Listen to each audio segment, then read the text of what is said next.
They're engraving on a variety of materials. If you have an idea or need help creating one, give them a call at 812-798-0174 or visit them on Facebook at E2 Custom Creations. So we want to welcome Big D to the announcers table here in just a moment, but we have kind of an exciting announcement to make. With the success of the state finals viewing for Linton-Stockton, we are now synchronizing and syndicating to YouTube. So moving forward from tonight's game on, you'll have the opportunity to watch it on both the Indiana High School Athletic Association Champions Network, and that web address, I'm proud to mention, is ihsaatv.org/Rader Media Sports, or you can go to our YouTube channel, which is at Rader Media. And one thing that's really good about this is you can chat with me during the game. You're going to see everything in real time. But these will stay up like our IHSAA TV broadcast. They will be taken down and hidden, essentially, after 24 hours, and then at the end of the season, they'll be made live to view. One of the benefits of this is, as we're streaming them live, then we can put them all in a grouping, and you can go back and you can watch them at a later date. And you can also view on our YouTube channel all of our Minor Pride sponsors. You can see exclusive one-on-one interviews that we've had for the past year and a half, as well as many other things. So we didn't want to announce this ahead of time because we wanted to make sure it's up and running, and it is. And let me tell you, it's been a labor of love for the past couple of weeks getting all of this ready to go for all of you. Now, I know, and we're just seconds away here, so we got to do this quick, but here's kind of some lineups for the games to come. You want to talk about that a little bit, Heather? So we will mention, as I've mentioned in our game day graphic, that the fourth grade will be performing at halftime, and what's going to happen is at the halftime of JV, there's going to be an announcement made. Fourth graders will get ready to play, and there's a number of fourth grade girls that'll be playing at halftime of the JV, at halftime of the varsity, coached by Veronica Trabant, Hannah Montgomery, Tiffany Graves, and one of our broadcasting students, Ian Sullivan. So that'll be fun. So we'll have action even when there is no action tonight. And first of all, Big D, let me turn yours up. I think that's yours. You there? I think I'm there. How you doing? Voice sounds a little scratchy, but I just need to swallow a little bit. I know. That ice cold Did you bring out something to drink? Oh no, I didn't do that. But I'll maybe a poor listener. We'll give you a break. For me a little bit later. We'll give you a break and let you slide here. down to the concession stand. How about that? Oh, that'll be all right. If I can get back up here, we'll be all right. But it's good to see you. Is this our first time since the state championship game? Well, no. We did the North Davies girls game. Okay. But the next day. That was early, and I don't know. Oh, that's right. I don't know that I remember much of that day, but it's going to be exciting to see how the girls play tonight. They've been playing some very good talent, which I'm sure we'll talk about as the night goes on. I already see a problem. I see a 12, and I don't see a 12 on the roster. That's always hate that. It always happens, doesn't it? I walked in, there were just two girls out there shooting. I thought maybe we were going 2-on-2 tonight. Yeah, I don't see a 12. I've got 3 of the 4 starters for – oh, doggone it. I keep looking at the same number. I see 12. Is there a 20? Okay, now I've got 4, and then that's the one I don't have is 3, 21. 12 is the one I don't have. 32 and 20. So what we have is Shelby Hoffman out there, Lily Dewey, Emily Swearingen, and Brooklyn Kano, number 32. Oh, I just missed that. That was number 11 for the Miners. Thank you. On a rebound board. Abby McKee. Yeah, nice play. Weak side board. Thank you, Big D, bailing me out already. When you, I just happen to be looking up. Now, I will mention that I'm going to be running camera until our student assistant, Leah McKee, joins us. She's currently in the middle school gym singing the national anthem for their game. Oh, how wonderful. And then her sister, Abby McKee, just made that interception, and now she's got the ball, turns inside the lane, shot up, good. Hey, how about that? The McKee sisters are making their presence known here tonight. 4 quick points. These girls played very well their last time out. Interesting to see in how things go tonight for Clay City. Clay City, now that's the Eels, correct? Yes. It is. They had a great gymnasium. I love that gymnasium. Old style. Boy, that was the boys' opener last year, if I think right. Yeah, Swearingen on the right-hand side now to Hoffman. She's being guarded very closely. I thought McKee might pick up a foul there. She didn't. Shot from the left wing, up no good, but it's a long rebound and goes right back to Swearingen. Good hustle. Shot up in the lane, partially blocked. Miners will come away with the basketball. Sophia Franklin with it on the right side. Tries to go inside, does. Marley Remmel turns and gets the roll. I think you see what they're doing right off the bat, just feeding the inside and letting them do some work. Nice Marley with a great steal. Oh, and then did she step out of bounds? What are they going to call? No, they're going to call a foul, a push. She had a free pass to the hoop, but I thought she might have stepped out of bounds. I thought she caught it and kind of went across the line and back with it.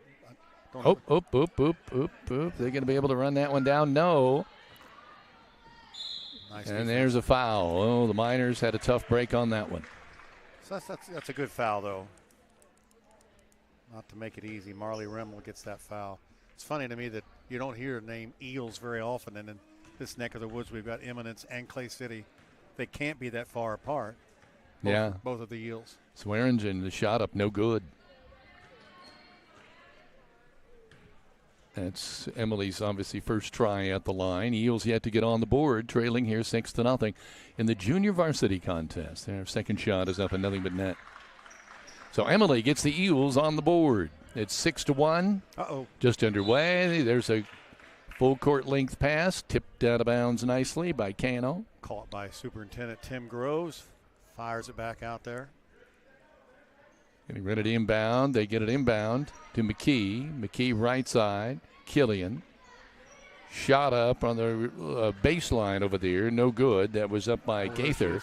Rebound pulled down by McKee. She's on fire. 6 points for Abby McKee already.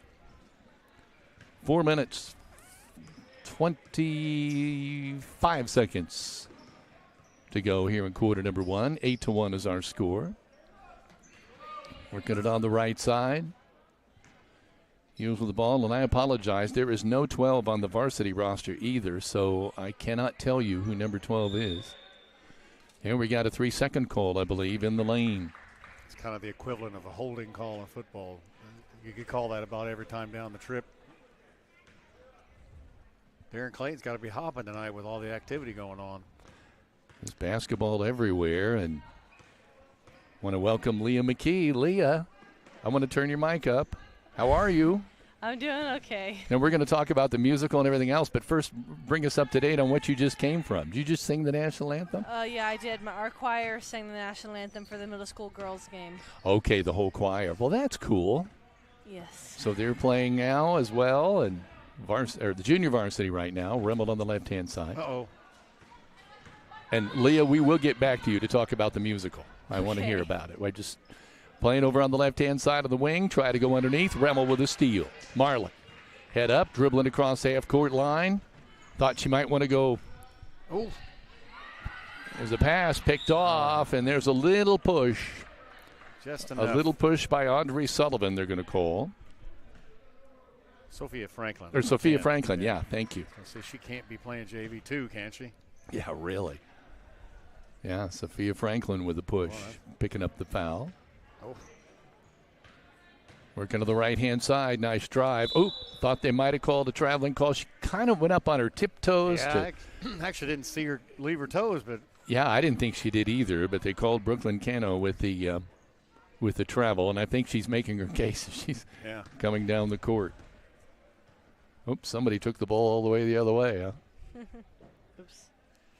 Marley Remmel inbounding the ball to Sophia Franklin. Sophia crosses the timeline. Just a little bit over. Just a shade over 3 minutes to play quarter number one. Killian looking inside. Can't get the ball in there. Throws it back out on top and another interception. Ball off the glass. No good. Sophia Franklin with a rebound. Good hustle by Franklin. She could have just given that 2 points up, but she didn't. Marley Remmel wants the tray off the backboard. No good. Clay City coming the other way, going on the right side to Cano. Puts it down, kicks it back out to the wing. Jumper up there, no good. Remmel with a rebound. I think you really see some improvement in Marley's game lately. She has just come alive in these last few games. There's a shot up, no good by McKee, and a foul. Abby will go to the line. Yeah, I actually was going to say that exact thing is just the difference in the way they played against Ord Davies. They look a lot more comfortable. McKee, eyes and flies.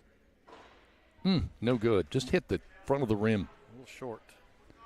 That's a good chance to put her sister Leah back on. How was the musical? It went pretty well. I almost lost my wig one night, but other than that, it went pretty well. That's better than losing your voice. That would be worse. Second free throw up, no good. They're going to call that one and give it over to the Eels, and they'll inbound. It was wonderful. I know Heather and I really, really thoroughly enjoyed it. Thank you. It was a lot. I mean, I've never played a 30-year-old man before. You did it well, though. Thank you. You did it well. You know, if Robin Williams can play a woman, then you did a great job playing a man. Thank you. That is my High praise. favorite Christmas movie, but more importantly, it's probably my favorite movie of all time. And I'm always going to think of you now when I watch that because you did a tremendous job. Thank 3 you. second call in the lane. Miners will inbound. Yeah, it used to be one of my favorites, but now I'm all elfed out. I don't know if I will ever want to watch it ever again. Burned out on it. Yeah. Elfed out. Because I watched it before auditions to prep, and then I watched it like during Christmas season, and then I watched it again before opening night to see if I missed anything. And then I was like, oh my gosh, I'm so sick of this movie. Well, it's on TV all the time. about every night. I mean, Remo going to Abby. Yeah, my family watched McKee, it yep. too. Shot tipped out of bounds. You're going to give it to Clay City, I think, or they call a foul. I would. Nope, over to Clay City. Yeah, that was a lot of Abigail trying to get inside. A couple of shots inside. We should mention that as we are syndicating to both the Indiana High School Athletic Association Champions Network and to Good steal by Abby. To YouTube, you have the opportunity on our Facebook page to comment and let us know that you're watching and how you're watching, or if you're in the stands, and we might give you a shout out on tonight's game. Sophia Franklin went out. Maggie Mullis is now in the ball game for the Miners. I bet nobody's outside by the fire tonight. We're not going to hear much of that. Clay City over on the left side. Swearingen with the ball. Right. Killian is on her. She just going to take the air out of the ball here for the final 1 minute and 15 seconds to go here. Clock hasn't even started yet. It's 1:19, still 1:19. Is that one running over there? It is. Oh, wow. So it's now 1 minute. Fortunately, This one may have just caught up. Let's see. Shot over there, good. And it looked like it was Cano, number 32. And we were both looking up at the clock. And our clock is stuck. But the other one's still running, so we'll try to use.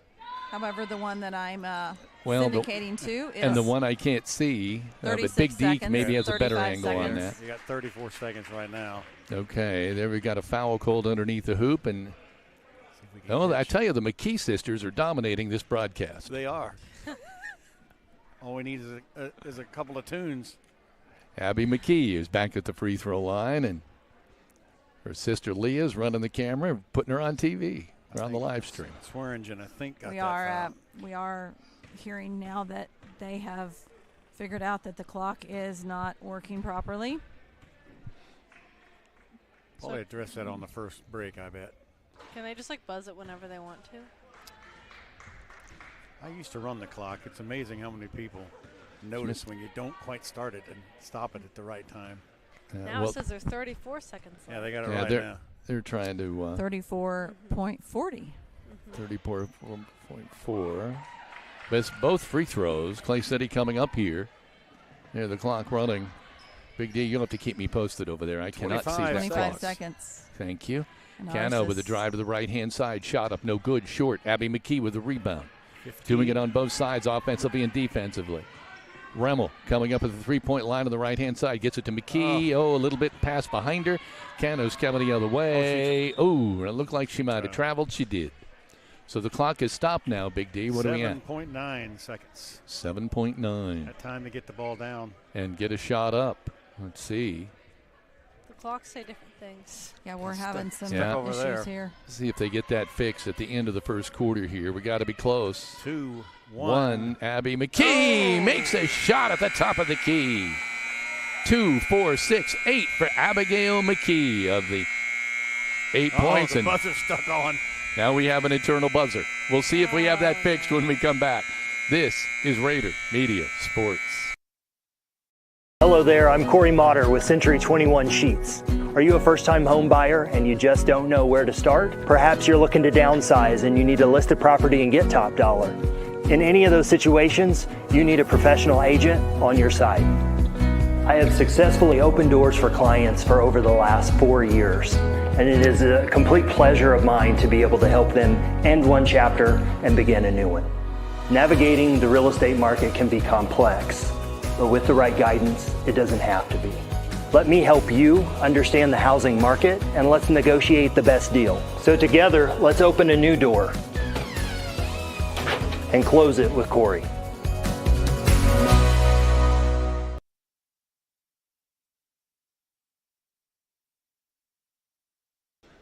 At Crane Credit Union, we offer checking accounts to fit your needs with the high yield option, free debit cards and online banking from free checks for members 60 plus. With no monthly service fees, you can start letting your money work for you. Learn more at cranecu.org. And as you can tell, the buzzer has stopped. Oh, They're testing it. testing it. Looking to buy or sell your home? Trust the local expert. Corey Motter knows Greene County inside and out with years of experience and a passion for helping you find the perfect property. Close it with Corey and make your real estate dreams a reality. Is there just 7 minutes a quarter in JV games? Linton Sporting Goods, serving Linton and surrounding areas with quality sporting goods and screen printing for over 25 years. They also specialize in embroidery and team sales. Located on Highway 54 West in Linton, stop by and visit this family and locally owned shop today. Good job. Fantastic. I'm sorry, Big D. Try- What were you asking? Trial by fire. I just said go. Is there just 7 minutes in a? Yes, for Yeah. JV. I Yeah. did not know that. Has that always been that way? Yeah, as far Was as I know. last year Holy moly!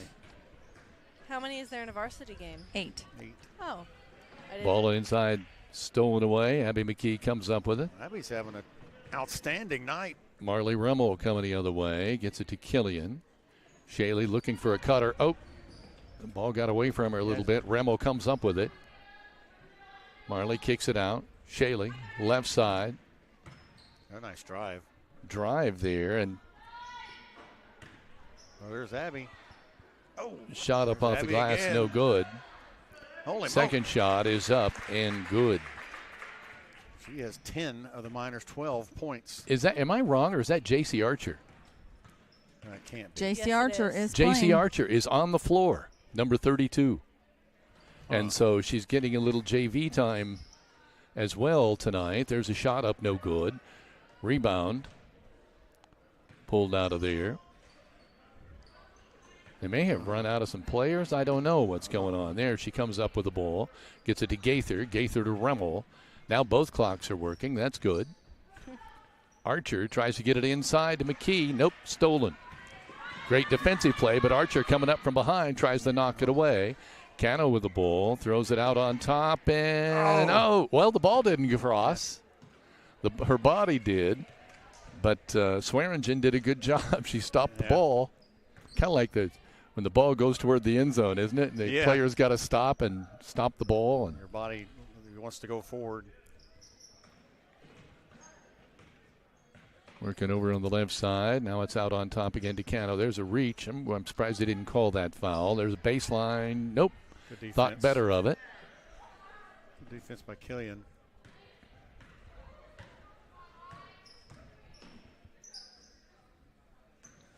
There's a number 22 in the game now. Now the only one I have is Marley Ray on the varsity, so maybe that's why some varsity kids are playing That for Clay City, and so. surprises me. But J.C. Archer is only a freshman, so it's not. J.C. driving in the lane, tries to take it up, can't. She went right in the mouth of the defense there, and Killian's a little. Thought she might have twisted an ankle, but she's all right. Gaither right side, Archer with a tray on the way. Good. And that three-point shot is good for a Walton funeral service. Three-point shot. Oh, she is on the JV roster. I see that. And, the Sullivan girls over there, too, dressed. So, there's a traveling call. Well, boy, times are different. In my day, you've played varsity at all. Well, this is the first time that they've done that this year. At least on the games we've attended. The North Davies game, I didn't see him there. So, you look over there, and I think that there is just four girls down there. Could be attrition. Gaither coming out on top, goes cross court to Archer, fakes the tray, feeds it back over. Shot up, no good by Sophia Franklin. Loose ball underneath. It's stripped and knocked out of bounds. Remmel had it for a moment, but someone knocked it away from her, and then it went out of bounds. Both Remmel and McKee are really working hard on the inside boards tonight. They really are. In fact, speaking of Abby, there's a shot up, no good. It's off the backboard. Clay City coming the other way, 3:40 to play here in the first half. It's a junior varsity game. Miners up 15-3. J.C. Archer hits the deck. She's kind of smiling. I don't know what happened there, but she comes out on defense. She had a tremendous game against North Davies. Shot up, no good. I remember why she had 20-some points going on. Nice spin move. Nice spin move off the glass, up no good. She tries to follow, that's no good. And the rebound is pulled down and out of there by Lily Dewey, and Clay City coming the other way. Yeah, I know. We're hearing that. I don't know where that's coming from. Like some.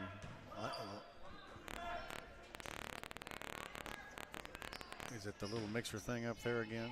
I don't know. Can try to hold it up here and see if that's it for a little while. Archer coming the other way. See if you can do that to the entire broadcast. No, Sophia Franklin. Didn't seem to help. Nice drive by Archer. Off the glass, no good, but there's a foul called. That is not it. Why are we buzzing? I do not know.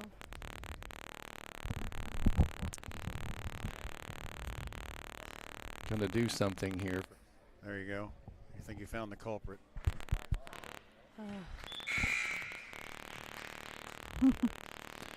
Well, folks, we're gonna try to see. There's always something, isn't there? Well, it sounds like it's getting interference from somewhere. Obviously, that doesn't sound smart, but it sure does sound like it. Yeah, it sure does. Free throw. I'm sorry, I missed that. Somebody make a free throw? Archer. Thank you. Keep on top of that, Big D. In fact, if you want to go ahead and take over a little bit and just kind of, please do, and I'm going to see if I can figure out. All righty. Archer just kind of poked that one away from number 22, we think, is Marley Ray. Taking the ball out about half court. Gets it in to Lily Dewey, and she goes back to the top of the key. To the right side of Melanie Fox, back up the top of the key, looking inside. Nobody there. Over to Hoffman. She's trying to force it inside. Does force it inside, but there's Abby McKee. Now, so far right now, we're okay. Is that right? Am I not hearing that? Not hearing it. Keep going, Big D. You're all right. On the boards, Remmel, she's getting it, and it's pops out of bounds, and the referee is going to give the ball to the Miners. Again, the Miners had some good looks on the inside, just not finding the backboard to get it in there. Remmel's going to inbound it. She throws it right into the hands of Lily Dewey, who knocked it out of bounds. Miners will have the ball. 17-3, Miners advantage, 1:47 in the second quarter. Inbound pass to Franklin. She fires a three. Just grazes a rim and rebounded by Kano. Yeah, I think that's what we've been saying anyway. They're going to call a timeout. This will give you a chance, Kevin. 1:34 remaining here in the first half of play. It's 17-3. This is Rader Media Sports.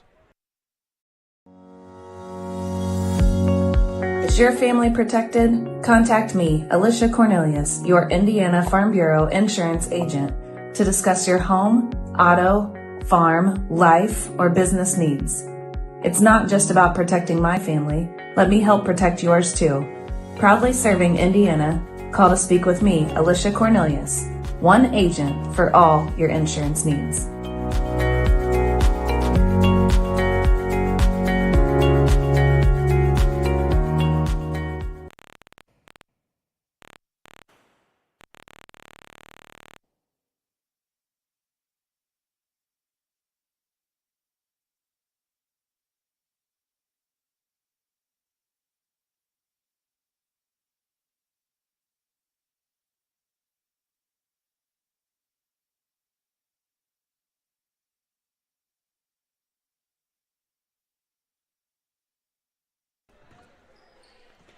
Well, we didn't miss much. Kelly City passing the ball back and forth at the top of the key. Kevin is trying to do some Engineering work. Franklin again with a board with authority. Gets it to Rimmel coming down the court, the left side, top of the key. Ooh, almost wanting to take that shot was Gaither. You always hold your breath. Oh, nice feed inside by Gaither to McKee. Hey, she puts it in, 12 points. She's having a heck of a game. She is. She sure is. What you got to like about that is that she's a junior and she's doing all this work on the inside. That's the one area the Lady Miners could probably use some help on is that inside game. Every time I think you got that fixed, Kevin, it comes back. I know. Yeah, there really is. It's got to be interference in the wire. Top of the key there, Archer. She dishes it to wide open shot, 24. That was Addison Gaither. Got a foul called on the Lady Miners, I believe. I think Abby McKee gets her first foul. Is that right? How much time's left over We there? got 35 seconds. 35 seconds. For two coming in the game. Now, Heather. Oh, I'm sorry. Go ahead, Hauer Big D. just coming in replacing Fox. At halftime in this game, there's going to be a performance by the 4th grade basketball. Aww. Performance? Well, they're gonna play. They're gonna play. Well, that's cool. They're going to start a 10-minute clock, announce each player and coach, and then they'll play out the rest of the 10-minute clock, and then they're going to reset it to 3 minutes for teams. There'll be a lot of back and forth in that game. Mm-hmm. Rimmel to inbound. Shot Sophia Franklin left-hand side, no good. Rebound, Abby McKee. They're all across the way, and they're getting their stretches getting loosened up. Oh, they are. Yeah. Rimmel with it. Very professional. J.C. Archer. A clear Nice drive for Sophia. Sophia Franklin, getting her first 2 of the contest. She took advantage of that one. We're at 8 seconds now. She had a clear path, and she took advantage of it. 5. Shot up off the glass. No good, but the foul is called with 2.8 remaining here in the first half. Look at all the stretching going on. I know. They're serious. Look at this. They're getting ready. This is some jumping jacks. And oh, that's great. one girl's decked They're out ready in to go. Serious knee pads. I see push-ups going on over there. Gracious. I'm getting tired just watching them. I used to Free play throw up, basketball. no good. Did you? I did too, but I didn't do all of that. I used to be a starter, but that was pretty much just because I was taller than everybody else. That foul, I think. Shot up, that one's short. And again, that's the lone player that we don't have a name for on the roster. At halftime, it's 21-3 Miners in the junior varsity game.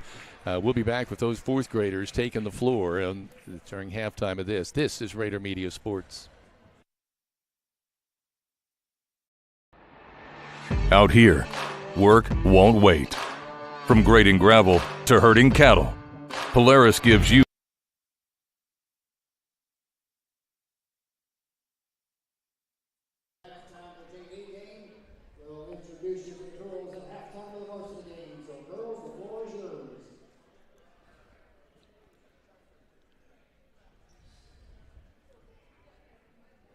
Now, I believe this will be a first. I don't believe I've ever broadcast a 4th grade game before. I remember doing this when I was a young. I almost hate to say it. I was a Sullivan Dart. Well, you know they have the kind of little football games, you know, for kids this little. It's nice to see the girls playing basketball at this age as well. A lot of those girls were in the musical I recognized. Oh, really? Yeah, like, I don't know their names. I feel Oh, that's bad. okay. That's I don't know their names. We've on got a the- roster. I don't know. Oh, Heather's got it. I do have You it. have a I will roster of mention the fourth and I grade will ones? mention it as they're called out. Looks like first team is coached by Veronica Trabant. Every I now and then I'll know. slip in a advertisement. You say advertisement, too. I say advertisement. I get made fun of.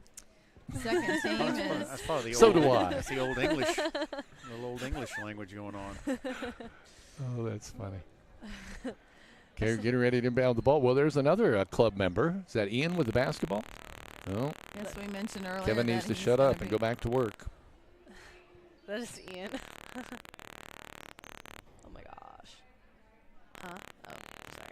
That's okay. You know, when we get a break, I don't know if you can just cut that whole board off on a commercial we go. break, pop it back Oh, my up. gosh. Looks like Ian is playing the role of referee. Oh, my gosh. Oh, is he? Yes. Oh. Tell you what, I refereed a girls powder puff. Avery Howard Boom! right to the Look at board. that. Two for Avery Howard, number 99. You go, girl. She's back under the basket. Oh, my gosh. This is so cute. Number Hey, look, five. they're aggressive. Look at this. We're Yeah. coming out to Five. half court Number 5, Conley Vanderkolk. with the ball. Yes. When you warm up as intense as they did. Uh-oh. Oh, Uh-oh, nice there's steal a steal. No, it's a by steal. number 44, Aspen Graves. Oh, South. that's Espen's little sister. Look at her. She's doing a great job dribbling that ball. The ball is nearly Getting bit- guarded here pretty Oh. heavy by Cora Yeah, Trabant. ooh, Nice, was right. nice steal by number 22 or number 2, Delaney Sparks, I'm invested right who now. just had a birthday. Uh-oh. Well, she did? Yes, she did. Oh, we got the ball back. Got number 99, Avery Howard, back on Uh-oh. control of the ball. You don't see many 99s. Number 14, Maylee Rogers. Oh, 2, that's- number 44, Aspen Graves. A lot of these are little siblings that I that I know. Oh, aw. Where's Ian? Where's the whistle? He's over talking to the coach. I don't think he has a whistle tonight. Well, that was nice of him to bring us up a roster, though. So very nice. Number 5, Conley Vanderkolk takes it down the floor. Oh, she stops at the half court. Look at that. She knows what she's doing. He's sizing it up the defense. Looking for someone to break up to the ball. She's got it. That's Ava Overman, number Get 22. it up. Go, go, go. Nice shot, just short. Aw. Man, that thing actually You crawled know, up that all I hoop. can think about right now is when I was young and I would the lady basketball was just starting in my years of high school, and literally the games would be 7-2, 3-2. So it's pretty amazing to see these little girls just Now the varsity girls are coming back Going out. at it. They're getting a kick out of Delaney this. Graves is taking a pretty good hold on that ball to number 44, Aspen Graves. She's going to take it to Delaney Sparks, who's going to shoot it up. Ooh. Just short. Just short. might have Yep. got 22 might have got a hand on that. She was out there a ways. Yeah. Number 21, Cora Trabant is going to, Uh-oh. What's the matter? well, Vanderkolk's bringing it back down the court. She's being very careful with this. Number 21 got it, and now she is dribbling to the basket. Forcing herself in the basket, but Oh. she ran into the wall. Number Yeah. 24. Close the door. She's going coast to coast. There's a shot up off the glass. Oh, no barely. good. And she gets the rebound. That was a Passes to great Aspen try there. Graves. Dribbles it in. Ooh, that was a Puts it nice up. move. Nice. Back and Good forth, shot. and she gets it. She makes it. Nice crossover move. Who was that, Graves? 44. Big smile on her face.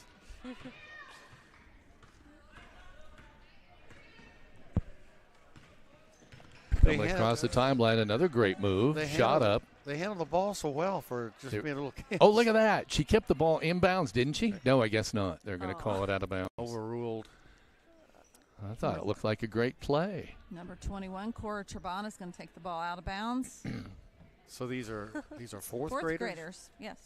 Well, there's some height out there, and there's There good ball is. control. I'll tell you that. I expected it to be all over the Oh, map, yeah, and they're that's, doing a great job. And There's an 24, interception. Caitlin And look at that Smithart. defense. Nope. Got to knock that ball. Oh, no. Here we go. Is that Aspen Graves? Yes. again? Number Aspen Graves 44. again. She's the high scorer. 4 points. We should mention I'll go ahead and go through the roster. Number 99 is Avery Howard. 44 is Aspen Graves. Number 22, Ava Overton. Number 17, Haven Montgomery. Number 21, Cora Trabant. Number 5, Conley Vanderkolk. 14 is Maylee Rogers. Number 4 is Mason Wilson. 24 is Caitlin Smithhart. Number 20, Emery Sullivan. It's going to 11, drive me nuts. Azalea Williams. Number 2, Jelani Sparks. And number 13, Brooklyn Anderson. Oh, there's a nice move. Number 2 puts it up. Oh, she gets the rebound. She's tri-teamed. Aspen Graves catches it again. Oh, that's worse. Number 2 puts it up, and almost. Just short. Just short. Vanderkolk gets the ball. Brings it down the court and passes it to. Oh, she's open. Oh, I don't know who that is. I'm 11. sorry. Number 11. Number 11. That was my number when I played. Azalea Williams. That's a pretty name. Oh. Number 99 got the ball.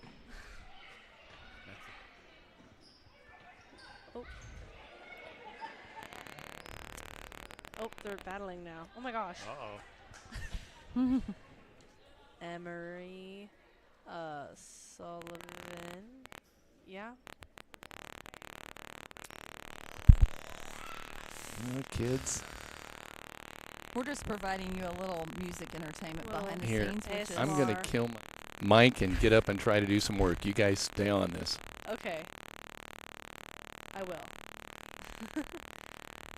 Wow. Now Aspen Graves passes it into number 99, which Avery is Avery Howard. Mhm. Oh, another shot Puts it up. up. Oh, Barely. just barely. number 14. Maylee Rogers. Stolen by Vanderkolk. Colt.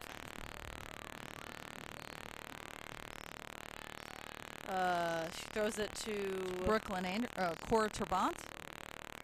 Yes. Aspen Graves gets it back. Oh, almost. Oops. Sorry, I'm watching the field and not the camera. The field. Oh my gosh, the court. Number 99 gets it again. Oh, drops it. It's okay. She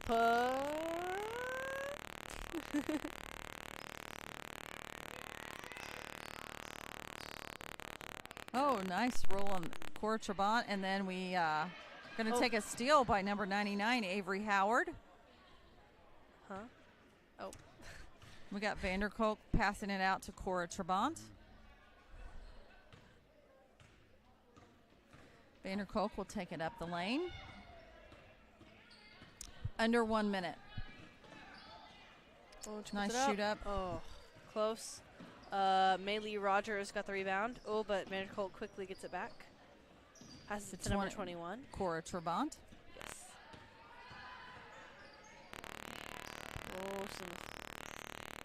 Oh, passes it to Open. And Open, number 10, who almost gets it up there. Number 24. Very nice attempt. Yes. Oh, number 24. Oh. Oh my gosh. Number 20, Emery Emery. Sullivan.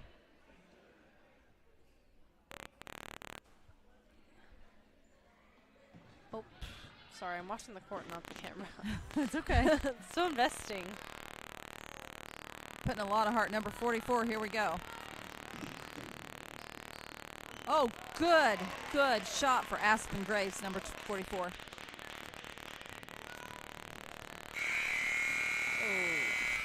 And that will do it at halftime. We're going to take a quick timeout to hear from one of our Minor Pride sponsors, Team Ortho. We'll be back in just a moment. This is Rader Media Sports.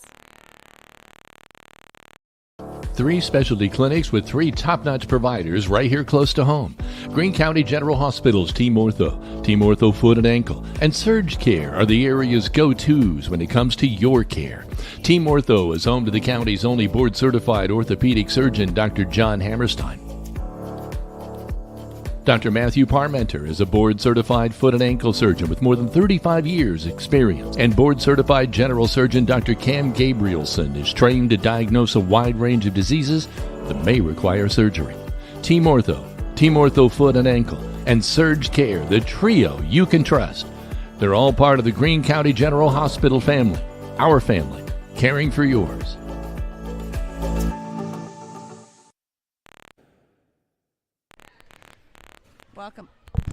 Welcome back to Rader Media Sports, where we are at halftime, 2 minutes until the third quarter.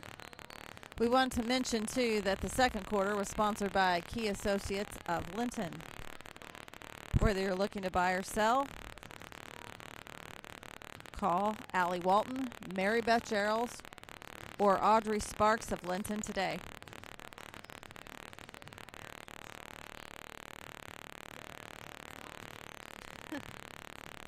So Heather, how are you doing? I'm doing well, except for this little hiccup, obviously. We've never had this before. There's always something. Oh. Just shut me off.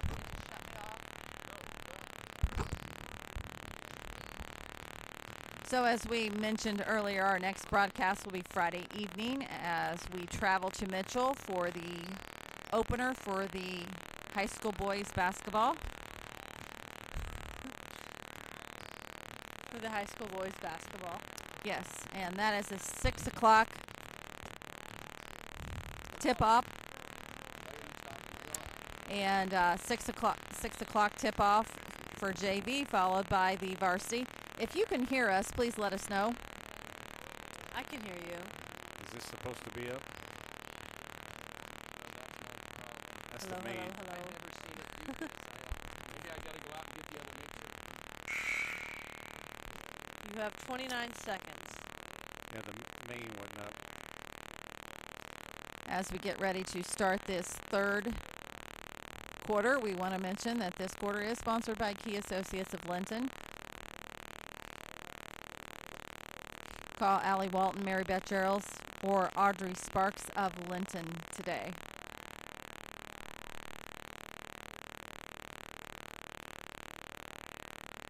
It's off.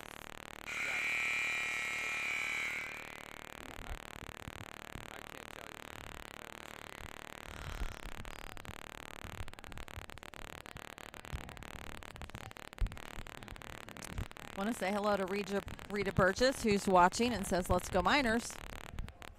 It's obviously some sort of interference. Hey, I heard that if you turn your phones on airplane mode, it's supposed to help. So you guys could try that. At Shawnee Theater, We've never had this issue before, so. The fourth grade girls go back. Okay, so getting ready to tip the third quarter, sponsored by Key Associates. Yeah. I'm not on, I don't think. You are. Am I? I can hear you. Oh, I can't hear anything. Well, Clay City got the ball as we try to get through the racket. 15 drives and tries to throw it up off the glass. Scheidler, and it doesn't quite get there. Miners got the ball. Feed inside to Rimmel. She rolls to her right. Runs into traffic, loses the ball. Picked up by Scheidler. Comes down the court, top of the key. Going to fire the three up. It's the rim. It just goes off. Rimmel's going to get the board on the blocks, bring it up by herself. Should mention 13 is out there for the Lady Miners. Oh, on the inside, that was Killian. She's not going to get it. Rebound by Hoffman. And gets it to Swearingen, who comes to the top of the key. Nice drive by 15 off the backboard. There go 2 points. That's going to be, I guess, Scheidler, 15. She's on the varsity roster. 32, I recognize her. That's going to be, I missed who that was altogether. That was a 3-point shot. It looked like maybe Rimmel coming down the court, leading the way. We should mention that 3-point shot was courtesy of Walton Funeral Service. 5 points for her. Outside again, number 21 drives a nice dish, but overshot. Number 12 misses that one. The 12, we don't know who that might be. 15 drives, gets hit in the knees. Undercut, crashes on the board. Going to be a foul on Rimmel. Everybody seems to be okay. Limping a little bit. That's going to put Olivia Scheidler at the line. She's got 2 points for the Eels. I don't think we saw her in the first half. 33, that's who I was talking about, Aliyah Sam. I know she's played some varsity as well. Aaliyah's doing a great job tonight of defending. 3rd point of the night for Scheidler. She looks pretty comfortable shooting. Just as I curse her, board by Gaither, gets it out to Sam. To the middle of the court, over to Gaither. She comes to the middle of the court, fires it over to Franklin. Back to Sam, she drives, dishes it out. Almost thought about taking the shot. Back to Rimmel, the baseline, and tries to go across the middle, and it's picked off by Scheidler. One-on-one with Sam. Sam, but good defense. Misses the board, and then bodies start to go flying. Killian has it. Now we're going to get a foul on number 21, Swearinger. I think I've got her for 3. She's just a freshman. You know, you just cannot explain how this stuff happens. You can't. And it so frustrates Kevin. Yeah, I think he's unplugged everything twice, and we cut the board off and cut the cell phones off. And the show must go on. Yeah. Sam's got it on the inside. She's not looking to shoot it. Killian to Gaither to Rimmel. Now they settle down a little bit. Clay City's in a zone, a 1-2-2. Sam back to Franklin. She finds it. Oops, that's the wrong one. Rimmel in the middle. She's fouled by number 12. Going to put her at the line for 2. So we're going to do a little test here. If you are watching and you can hear us, please comment on our Facebook post obviously on Facebook, and let us know, are you hearing the interference that we're hearing in our ears, or is it just us? You know, I did a football broadcast once where we could hear the buzz, but right. Nobody else could. So we would really like to know that before we have to break down in the middle of the game and start new. Marley Rimmel here at the free throw line.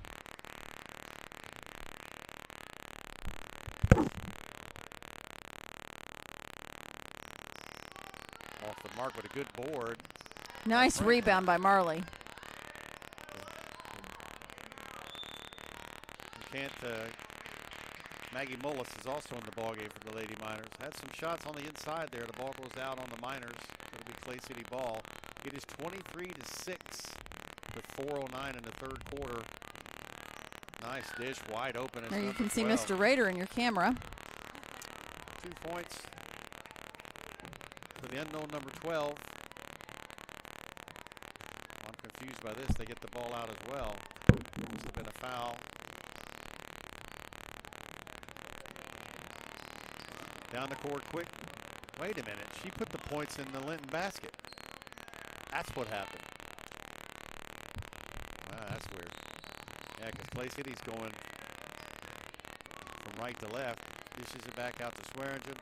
15 Scheidler around the right side. Drives hard against Mullis. Oh, they're going to call it against Mullis. 34. Looked like she might have had position. Yeah, I guess what just happened was the inbounds pass, number 12 got it for Clay City and put it up in the minor basket. Yep, and people can hear it. I have asked, and they can hear the buzzing. Scheidler's going to miss that first one.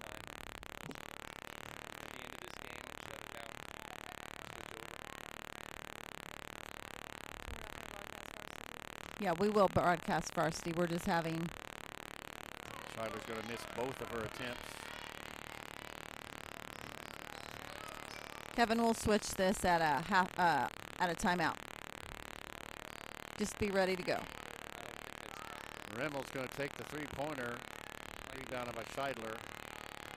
3:13 to go. Miners up 25-6. The inside, Sam's got it. A lot of tugging and pulling. We'll have to look and see if any wires are. You guys do this all the time and don't have this problem. So hopefully it's actually the board has a ground issue with it. Oh, the infamous stepping over the line while bringing the ball in. Going to give the Eels the ball. Kevin is readying himself in top roadie position. I think what we'll do is go ahead and kill the audio right now and just show you the picture, so that way. Oh, now. That's really making it sound like the board has an internal ground issue. That's actually pretty good right now. Well, you know what's going to do. It's going to tease us. That's okay. Is it doing it? No. I'm not saying nothing until we can go. Nobody more move. than a couple. No moving. It's nice shot by Sophia Franklin. It's her 4th point of the game. I noticed Abby McKee is not playing the second half. They're probably saving her some quarters. She had a great first half. Nice 3-point shot. Attempt no good by number 21 for Clay City. She's got 12 points. Ooh, nice drive of Rimmel right up the gut, a little high off the glass, but rebound by Killian. And now Mulla's fighting for it. She's got it. Dishes it back. Mulla should have went up with it. Got a reach-in foul.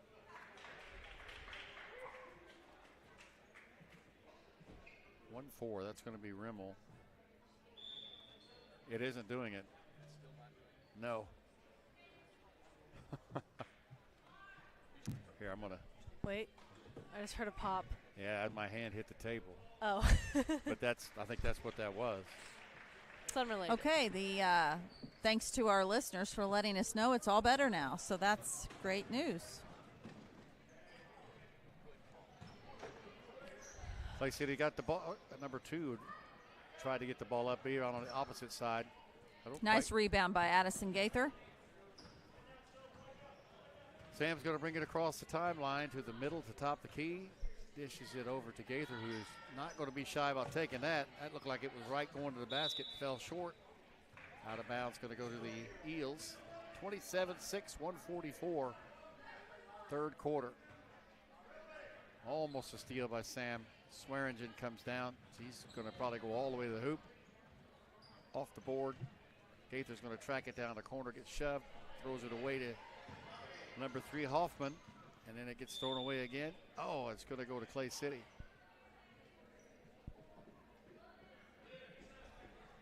Well, if anything, Kevin, we're going to save your voice a little bit. Although your tension level and your blood pressure is probably going to go through the roof.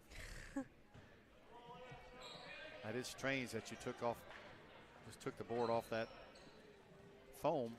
Turn around shot by 20. That is going to be Lily Dewey. She gets her own board, saves it back inside. Now she's going to get called for traveling. Nice effort. Okay, so we're at the 120 mark, and so let's do another check-in to let us know how we're doing as far as if you hear the buzz. You think we've rectified the problem now? Either that or we've transferred it to them. Right. Oh, that's Part of life. almost a Part of ground, life. some sort of ground situation. Oh, the top of the key, looking to pass it to Franklin. She gets it over to Killian. Back to Franklin. Drives to the center, trying to dish it out to Killian, who dishes it right back out to Gaither. Getting heavy pressure. Ball tipped away, almost stolen. Well, she needs to grab it. As a reminder, this quarter is sponsored by Key Associates of Linton. 45 seconds to go. This is the fourth quarter, isn't it? Franklin into Sam. No, it's third period. Oh, is it? Third period. Oh, my goodness. Driving the lane is Sam. Nice drive, nice shot. 2 points for Sam. Oh, no. It's her first 2 points for the point. Nice drive on the other side by Scheidler, but too many minors. Killian's going to get it. Having trouble with it coming down, but she dishes it to Sam. Drives the lane, puts it up and in. Good job. 4 points for Sam. That makes it 31-6, 14 seconds left in the third quarter. Swearingen tries to get it down to Scheidler. She's probably going to try to drive, throw it up. 6 seconds to go with the right hand. Misses it. Long board. Going to go to Gaither. 3 seconds. Killian wasn't looking, but she's going to fire it off the top of the key. And at the end of the third quarter on the Stanger home scoreboard, it's 31-6 in favor of Linton. We'll be right back in just a moment for the fourth quarter action. This is Rader Media Sports. At Crane Credit Union, you can expect a personalized experience from people committed to your financial well-being. When you visit one of our 18 branches across southern and central Indiana, you will be greeted by our team that is committed to supporting your financial needs, dreams, and possibilities through all the stages of your life. From youth and teen accounts where it pays to get A's, to auto and personal loans that are processed completely within your local branch. Your local staff can assist you with mortgage and home equity needs, and when the time is right, we can help you with your IRA retirement accounts. We will be with you every step of the way. Crane Credit Union, building relationships since 1955.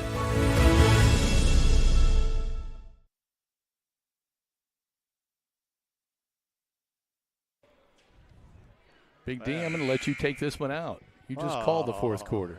Go ahead. I'll be your color guy. You just want to keep an eye on that. Well, my scoring is off now. Well, I missed a couple as well. But I'll read some ads here and I'll monitor. I'm still worried, but I think we got it. Gaither, go ahead, Heather. As a reminder that if you are looking at the Facebook post and you're seeing links to pay, do not click on it, do not pay, because the broadcast is free thanks to the many sponsors that you see in tonight's rotation. Yeah, and we're very thankful for them. Big D, I'm sorry. Oh, I was amazed at how many I saw on the page when you guys did another game, just constantly. Clay City's going to have it after the Miners turn the ball over and kind of sizing things up as number 23. That's, I'm going to guess, Ellie Stolting. Oh, there it goes. No. Oh, that's crazy. Long board, we're going to rebound it. Stolting gets it away, forces it inside to 32 Cano.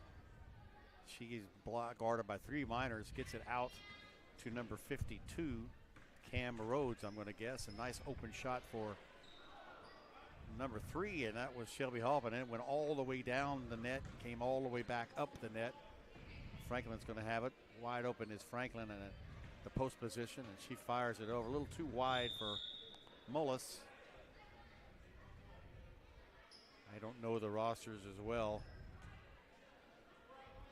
Trying to learn on the fly. 23 coming down. That's going to be Ellie Stoltic. She's a sophomore. Crosses the center line. Franklin's waiting for her. Dishes it inside to 52 Rhodes.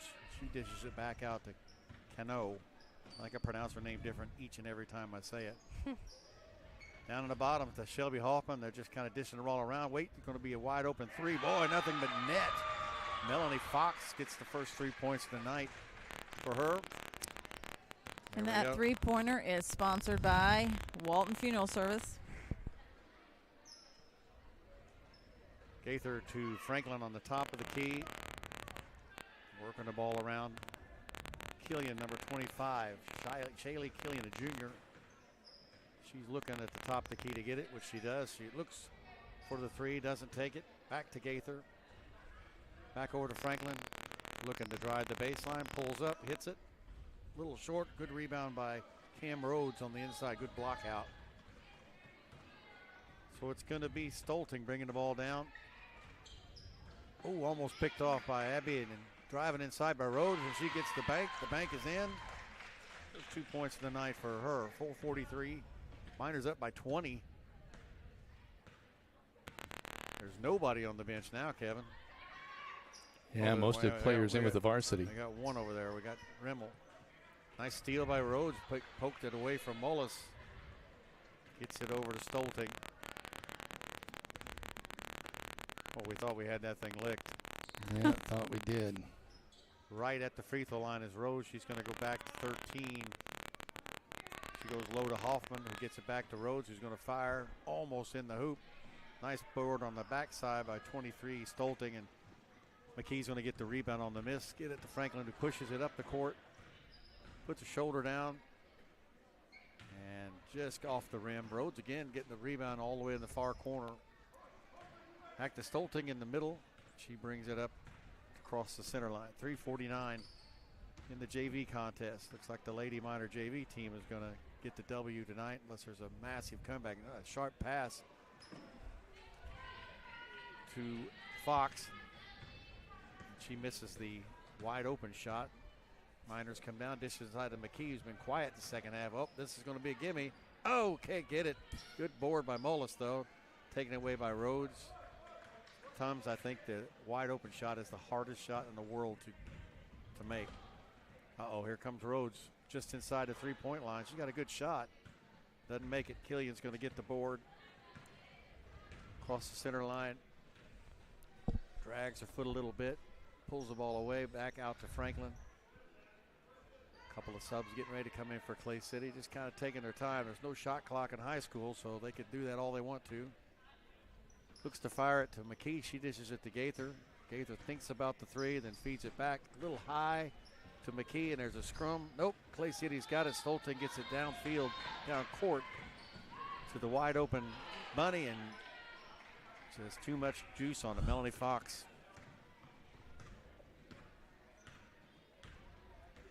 Franklin drives to the free throw line and is popped away by Stoelting.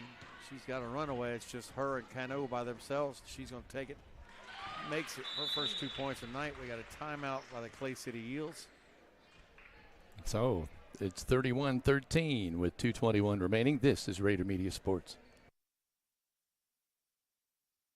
It starts well before the lights are turned on. The grill at the grill is fired up well before the front door is unlocked and the first customer ventures in. I've been coming to the grill for 30 years. It's the best restaurant in Greene County. It's a Linton tradition that's lasted over 100 years and the same family for over the last 40.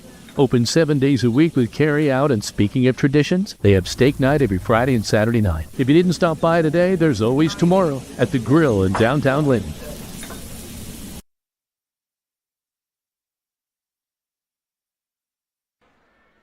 It's going to be cold this year, so watch out for the ice. Make sure your vehicle is protected now before the ice hits. Call Audrey Sparks at Richard Brown Insurance to melt your worries away.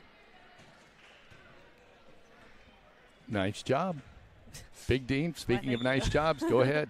Oh. You're doing a good job. Put the ball into, well, I'm learning the names real quick. Franklin as she comes down, left-handed southpaw dribbler, crosses the, oh, now she fools me, goes back to I the think right. Bella Franklin is her sister. Is that right? Yes. You guys? I can see the similarities. Oh, ripped away by Stoelting. She's going in for the wide open. And she shortchanges it. Gets her own board, but it goes out. Comes off of her. Number 2 coming in. That's going to be McKaylee Danhauer for the Eels. Rimmel gives it out to Franklin. Easy dribble down the court, under 2 minutes to go. Looks for gets a little bit of a screen now, wide open on the inside, Abby McKee. She's going to get tied up by Rhodes. Probably the lesson there is you don't want to put the ball on the floor, Kevin, when you're in the paint like that. Just turn around and put it in there. She had such success first half, 12 points. Well, she still had a really good night, though. She's had a great night. It's good to see her physically kind of trying to dominate on the inside. Lily Dewey's got it. Back over for the 3 to Stoelting. Good block out, but Stoelting went around and got it. And Nice steal. Right to McKee. Gets it up to, she's looking ahead. Oh, it's going to be a little long. Nice thought. Yeah, Mullis was there. Score is currently 31-13 on the Stanger home scoreboard. And this fourth quarter is sponsored by Key Associates.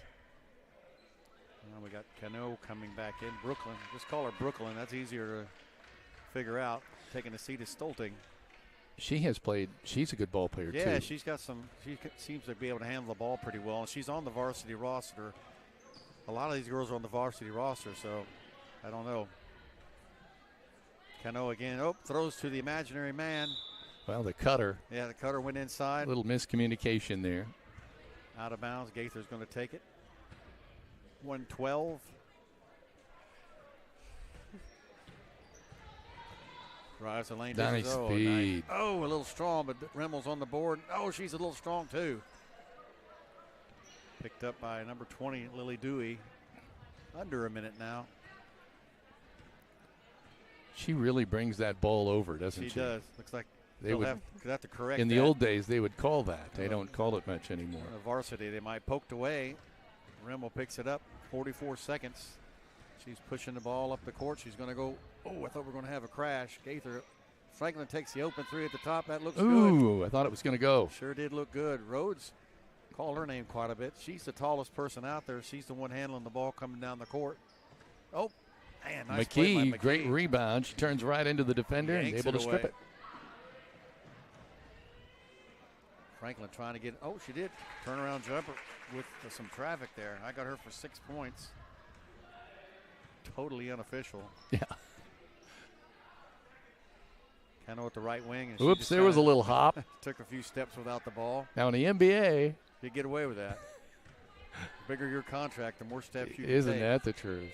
Speaking of which, did you see the baseball contracts getting signed? No, I almost. $780-some million for 10 years. At the buzzer. How about Belichick? $30 million for It is insane. But 3 years. final score is 33-13. The Miners are going to win this one. Heather? So on the Stanger Home scoreboard, final score for JV 33-13. We're going to take a quick timeout to hear from Stanger Homes. This is Rader Media Sports.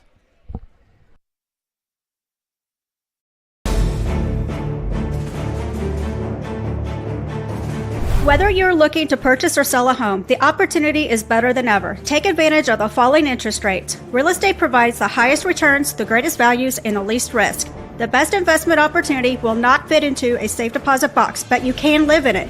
Go with the tradition of trust. When you are ready to buy or sell, call me, Michelle Stanger at Stanger Homes at 812-219-2307 and start packing.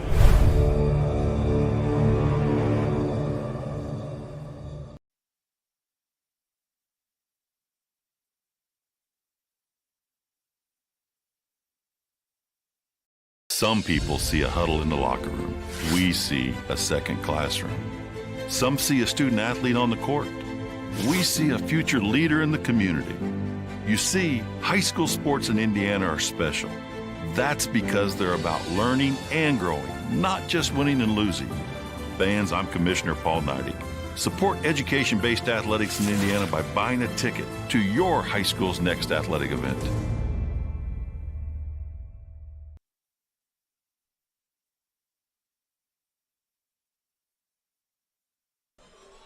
Welcome back now to the Jordan and Vaught Insurance pregame shows. The Miners are getting ready to play against Clay City. Clay City coming in at 3-7. The Miners taking the floor now, coming in with a 3-5 record.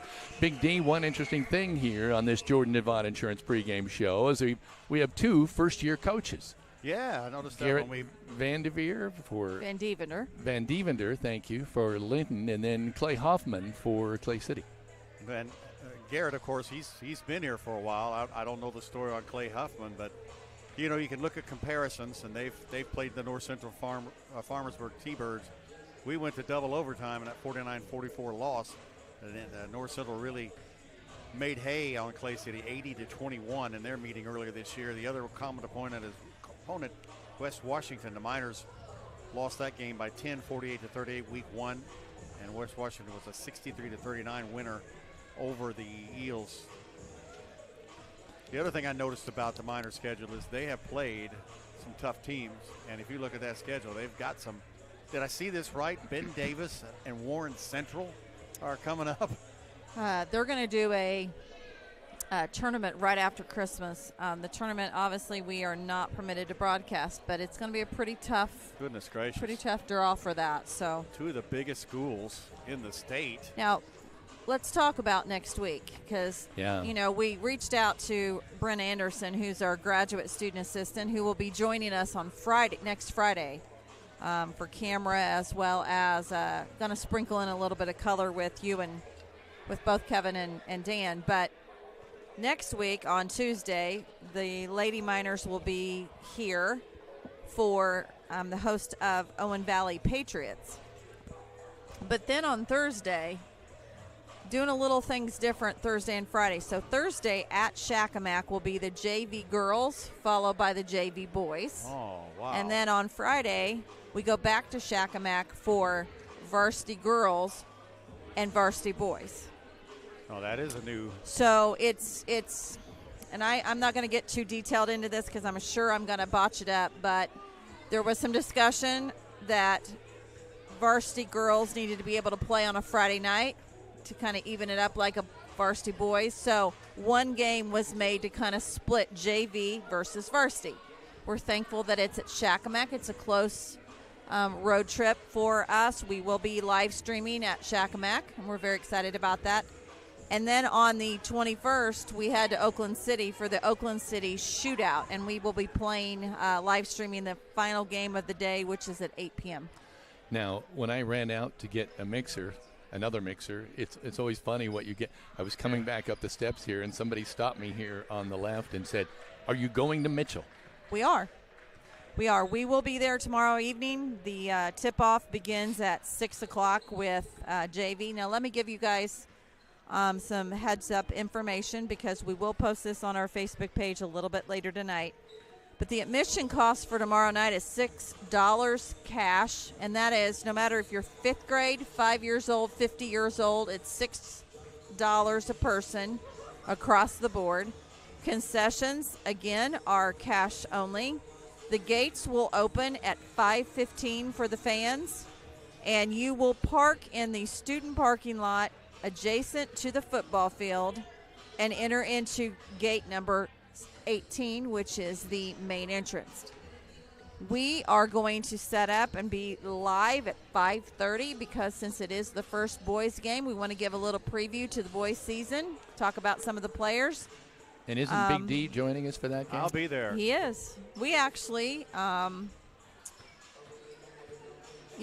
very excited because this is the first, and a lot of people are asking us, why is it the first game of the season? It's because of the success of football, and they had to have 2 weeks of practices, so tomorrow is game number 1.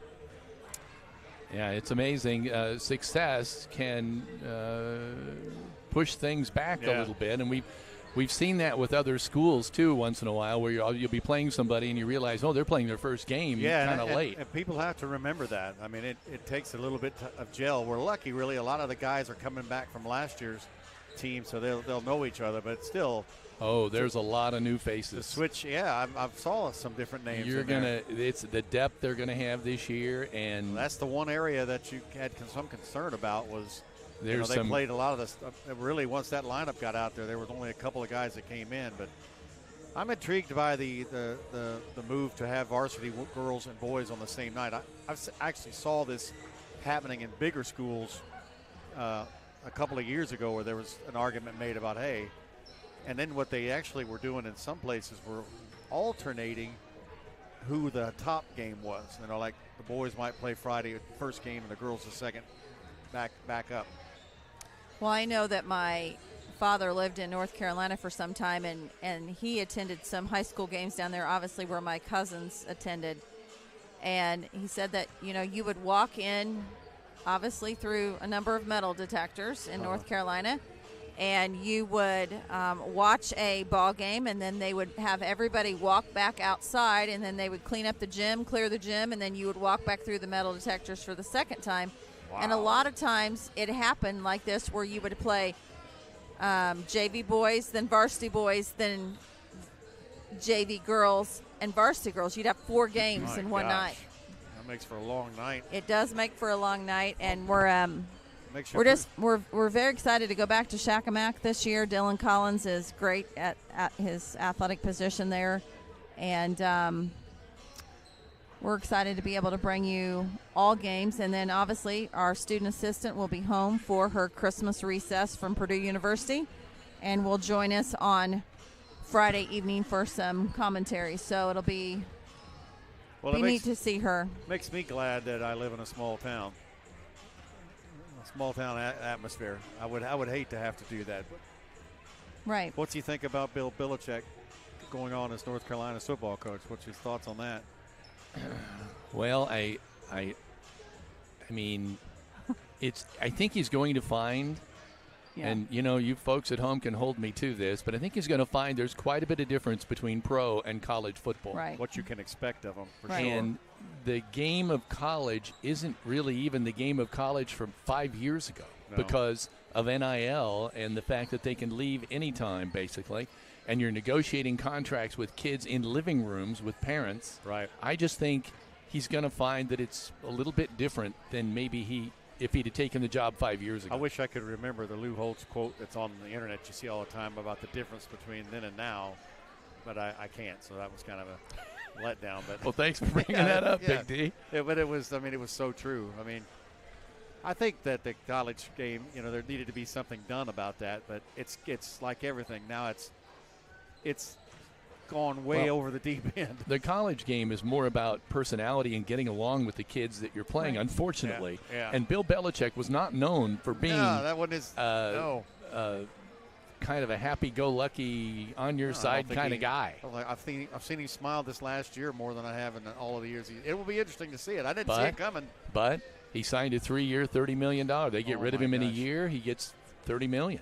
If you get rid of him in 2 years, he gets $30 million. I cannot believe the amount of money that he gets paid.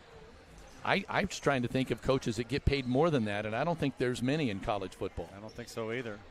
So that'll be interesting. Heather, should we take a break and go to another, or should I read a couple of these since we're probably behind? No, we're fine. We're going to take a quick timeout here, and then we're going to come back and look at some scores around local scores for the high school girls. This is Rader Media Sports.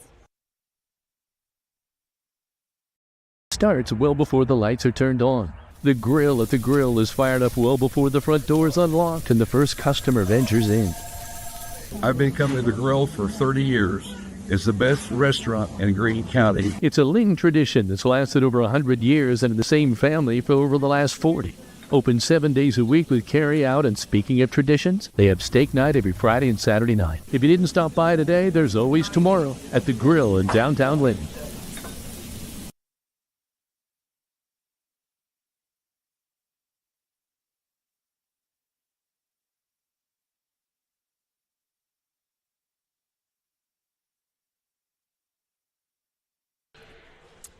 Welcome back to Rader Media Sports. Right now we don't really have any score updates, so to speak, but we want to let you know who is in action tonight that we might want to keep an eye on. Eastern is currently in process against West Washington. Washington is in play against North Posey. Number 1, South Knox, who's now 11-0, is going to be tipping off at 7:30 against 4-3 Vincennes Reveille. And Reveille is on our schedule for January the 9th. We're just not sure as of yet if we will be covering that. Yeah.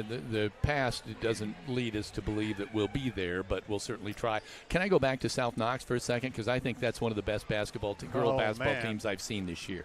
Did you see what they did to North Knox down there? I mean, no. That was a good game for a while, and then they took over. Blew them out. They took and the younger Hill girl had 20 some odd points. I don't think it's going to matter where they play that game this year. They look like the real deal. Yeah. That was really a good contest. Now North Knox has been without. The Primus girl came back. That was her first game back. So they may be a different team come. But boy, good point. South Knox looked good though. Heather. So I was a little bit mistaken. Eastern a different Eastern. Eastern Pekin is playing West Washington. Okay. It appears as though Bloomfield and Eastern Green girls are playing tonight at 7:30. Eastern Green is 1-7. Bloomfield is 2-8. We do know that White River Valley is in play tonight against number 1 and number 1A. Against North Central as well. North Central there's got a heck of a team going on this year, but I know WRV's doing really great. A lot of players putting down double figures for points. So we're anxious to see how that all turns out as well. It seems North Central, both the boys and the girls teams are really ramping up this year. Want to mention that Team Ortho Foot and Ankle Center is home to board-certified foot and ankle surgeon Dr. Matthew Parmenter, who has more than 35 years of experience treating patients across southern Indiana. For more information, call Team Ortho at 812-847-3381. Greene County General Hospital, our family caring for yours. Also, Finch Monuments is located at 289 A Street Northeast. They will meet with you to design your special cemetery monument. Whether you are pre-planning or have experienced the death of a loved one, contact Fish Monuments in Linton or reach them by phone at 930-236-3002 today. And if you're looking for high-speed internet or television, give Mike Moore a call at Midwest Satellite. He offers Dish TV plans starting at $91.99 a month and T-Mobile high-speed internet for $60 a month. Call 812-847-8848 at Midwest Satellite. Call Mike.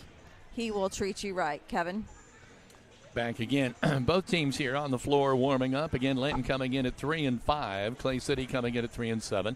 So they seem comparable. I will say, though, the last time out here that we watched the Miners play, I really thought, again, Audrey Sullivan really asserted herself. But so did Bella Franklin in more ways than we're used to seeing her play tough defense. She is the one who always draws a short straw defensively. She has to guard the best player most of the time and does a magnificent job at it.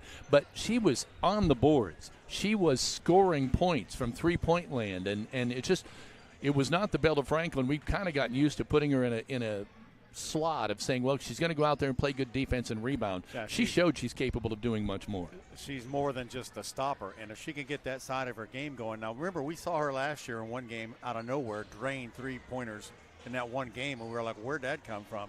I think if she can get some, they're going to need that inside rebounding, need that type of thing. She's already a beast out front, but if she can get down underneath, I don't know why I'm saying it because she does that already, but if she can start adding to the points, taking some of the load off of the Archer girl and Sullivan, because the game I did with you guys, that was kind of Archer girl's coming out party. She 20-some-odd points that night. Great effort there. But like you say, Franklin's the one they seem to put on the heavy shooter, and she's tough. She's tough as nails. And one thing, too, the bench, it's getting a little shorter all the time, but right now it's basically Abby McKee, Aaliyah Sam, and that's kind of it. They have delved a little deeper and gone sometimes with Gaither and a little bit with Franklin, but they don't have a lot of depth. So foul trouble is an issue you got to be concerned about. That's why I think Abby's game tonight, JV-wise, has to make the coach feel good, because you could tell they were working the ball on the inside, and that's probably what they're going to need, the bigger body on the inside. That's where the fouls come from.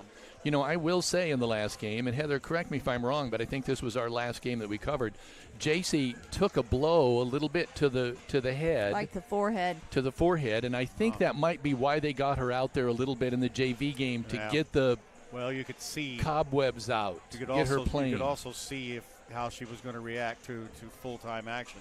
She had to leave the game and did not come back. I didn't know. And in fact, she didn't have one of her better games. I mean, I don't want to judge, but she had 3 points. That's not a J.C. Archer type night. No. But she had to. They were all over her. Yeah, they were. Game. Well, a coach is probably going to say, freshmen, they've not seen varsity pressure. That's probably what they're trying to do, is pressure her. She responded great at North Davies, but that's going to be tough for anybody. I mean, how old is a freshman?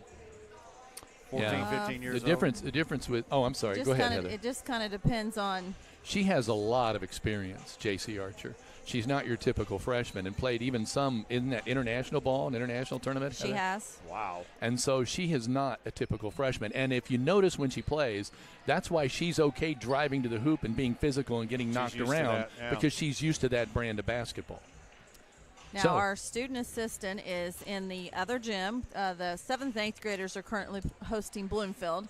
She's in the other gym, texted me and said that they're going to be performing, the high school and the middle school will be performing the national anthem. So she'll be catching up with us here in just a moment. She's quite busy. You know, I loved it the night that she actually took the mic and performed down there and did the anthem by herself. When you say she's busy, she's beyond busy, but she still makes time for us. And tomorrow we're going to be meeting in the Minor Hub during our Minor Broadcasting Club for the middle school and the high school. So we encourage anyone that's listening, if you are in the middle school or if you're in the high school and want to come and you want to join us, then you can see what Minor Broadcasting is all about. You know what? I'm going to have to find a way to come up here to one of those. We would love you to. I think that'd be great. To come up here to what? To our Minor Broadcasting meeting. One of your I'd love to have you. I got this is their finals week at VU, so it's very sparse around. Well, this will be our last meeting before the Christmas break, because next week they will be taking finals. And then we'll rejoin them the first week of January. Definitely set it as something to do next year, or maybe combine with a game that's here or something like that. Love it. And then you can come back over to our house. Yeah. Put your feet up for a while. Hang up a little bit, talk with the dogs, visit with the birds Frank a little the bit. Tank and his Frank the sidekick. Tank and his sidekick sideways. All three of us just bunched together on the couch. As long as I get some Raider taters. Well, Oh, my. That'd be up to Heather. you know, Saturday evening we hosted our color Oh, no. announcers. Don't tell And me. Big D couldn't make it. Don't There were make it. Raider taters Don't there. even tell me there were Raider taters. There Yep. were. Oh, man. And then on Sunday we hosted some of the members of the elementary PTO You guys truly staff. don't take a day off, do you? And then last night we had, it was nice, we had Heidi Rimmel and her daughter over for supper because Jasonville is without water. And has Yeah. been for several that's days. And amazing. so they came after practice and had a meal with us because they were not able to attend on Saturday evening. So it was just really nice to be able to sit down with them. And I didn't think a water plant could burn down, but I guess they were doing some construction in there. But Is boy, that that's- what happened? That's what I heard. It's a and there was a vehicle that hit it. That didn't yeah. help. Oh, that doesn't help. That's what the construction was. Of course, I do want to mention Dylan Smith passing away. A kid was a great kid. I've known his mother Yeah, just my entire life. such great. Got to know him so well. All three of them, football, and I just makes you pause. I mean.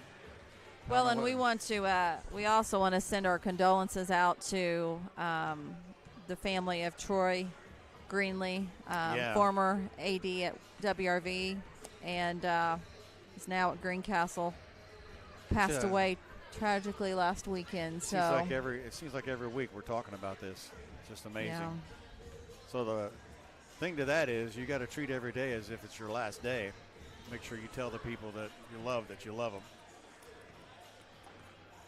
We're just about, that's good advice, Big D. We're just about a minute 15 seconds away from the opening festivities, which of course means the national anthem, the introduction of the starting lineups. we're going to take a really quick timeout. This is Raider Media Sports.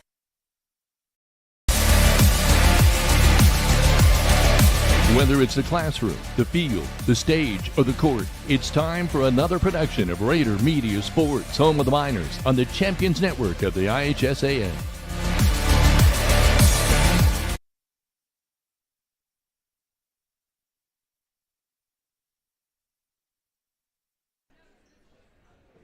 Welcome back to Raider Media Sports, where we're going to be joined by both the high school and middle school choir for tonight's national anthem. They're coming out and obviously getting in formation. I think quite a few members. I guess it's both groups. Yes. Yep.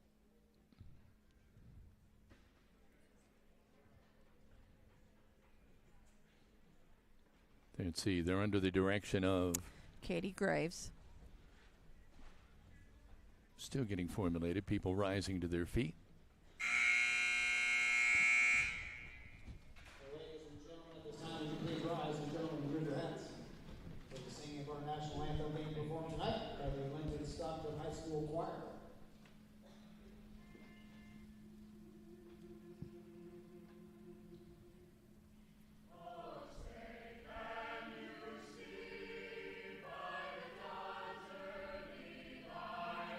What's so proudly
Kevin, there are a number of our minor broadcasting students in that club. We see Leah McKee. We see Addie Walton. That was outstanding. It was. It was just a great job. Every time we hear from the choir and the band, I wish the band were here tonight. But let's listen in for the starting lineups here. And we have our fourth graders that are in the tunnel for tonight's starting lineups. Sponsored by Klusner Construction. They didn't do any calisthenics, did they? Whether it is a remodel or new construction, you know it'll be done right the first time, every time when you choose Klusner Construction. And guard sophomore number 23, Linton-Stockton. And guard sophomore number 24, Jenna Hoffman. And forward sophomore number 33, Taylor Reinhardt. And forward senior number 40, Abby Shearer. And coached by Mr. Clay Hoffman. So Marley Ray, Ellie Stolting, Jenna Hoffman, Taylor Reinhardt, and Abby Shearer starting for the Eels of Clay City. We're waiting now to hear the starting lineups for the Linton Miners. You know those little girls are loving every bit of that. Definitely. And now here's the starting lineup for your Linton Lady Miners. Starting at guard, the 5'6" senior, number 12, Addison McKee. Addie McKee, number 12. Number 32, her twin sister, Olivia McKee. Freshman Audrey Sullivan at the point.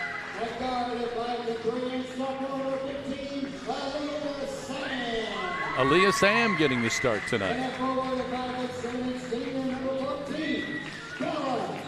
So they're bringing J.C. Archer back slowly, I think, is probably what's going on here. Exactly. So I understand that, trying to get her worked in. Good opportunity for Sam. Well, Aaliyah Sam is a good ball player. She can handle the ball well. She can, and I hope that she'll get the opportunity to do just that tonight. So here we're all set. The Eels getting ready and the Miners getting ready to tip it off. I can't see the number for the Eels out there. 33, Taylor Reinhardt getting ready to jump against Bella Franklin, and the Eels will come up with the basketball. Now Stolting, who has the ball, she played 2 quarters in the JV game. Ellie bounce pass on the right-hand side. Well, I think when numbers aren't what you'd hope, you kind of go with what you got. There's a nice pass underneath, but it's stolen away by Audrey Sullivan of the Miners, off and running. Audrey takes it in all the way coast to coast. 2 points for Audrey Sullivan, the freshman. As a reminder, this quarter is sponsored by Key Associates of Linton. Call Allie Walton, Mary Beth Geralds, or Audrey Sparks of Linton today. And Miners get a turnover on the full court press. This is how they came out last game, Heather, if you remember, with that full court press. And it got them a good 10, 15 points on top, Big D, early. Well, that's a trademark of Lady Miner basketball. 2 turnovers within not even 30 seconds into the contest. Olivia McKee handing it off. Nice Addie McKee, nice pass inside, kick it back out. Olivia to Addie, now back out to Audrey Sullivan. Aaliyah Sam. Clay City opening up, and I think what appears to be a 2-3-1. I mean a 1-3-1, sorry. We'll see here. That shot was no good. The Eels coming back the other way. Stolting with the ball out on top. McKee coming out to greet her. Addie playing tough defense. Ball rolls out of bounds. It'll be Miner ball. Second turnover in the second possession. Just rolled off of the foot of Shearer. That's a good look from three-point land for Addison. Addie. Aaliyah Sam, then back out on top. Olivia McKee whips it to Aaliyah Sam. Aaliyah looking in. Getting it out on top. Now back to Olivia. Bella. Joined back again now by student assistant Leah McKee. Aaliyah starts to drive, kicks it out. Sullivan, they're looking for the perfect shot. Bella open off the back iron, no good. Rebound, fought for, and a great job by Olivia McKee. Now Addie McKee with it out on top. Olivia, eyes and flies from 3. A Walton Funeral Service three-pointer for Olivia McKee. And the Miners jump out quickly to a 5-0 lead, and they continue with that full court press. Now, there I think Bella, they got their legs little intertwined there in a trip. Inadvertent trip, but a foul on Bella Franklin. Nice patience by the Miner offense, too, working that ball around. Bringing the ball up is Hoffman. Gets it across the timeline. Aaliyah Sam will meet her there. Hoffman going to Ray. Sullivan on her. Bounce pass over to the right side to Hoffman. There's a nice pass up underneath. Shot no good by Ray, but a great pass underneath there. She's fouled. Ray will go to the line and shoot a pair. You could tell that was a designed play. Sam's going to pick up that foul. Is that who I didn't see? Yeah. First free throw for Marley Ray. Rims around. I thought she was going to get the shooter's roll, but it fell off.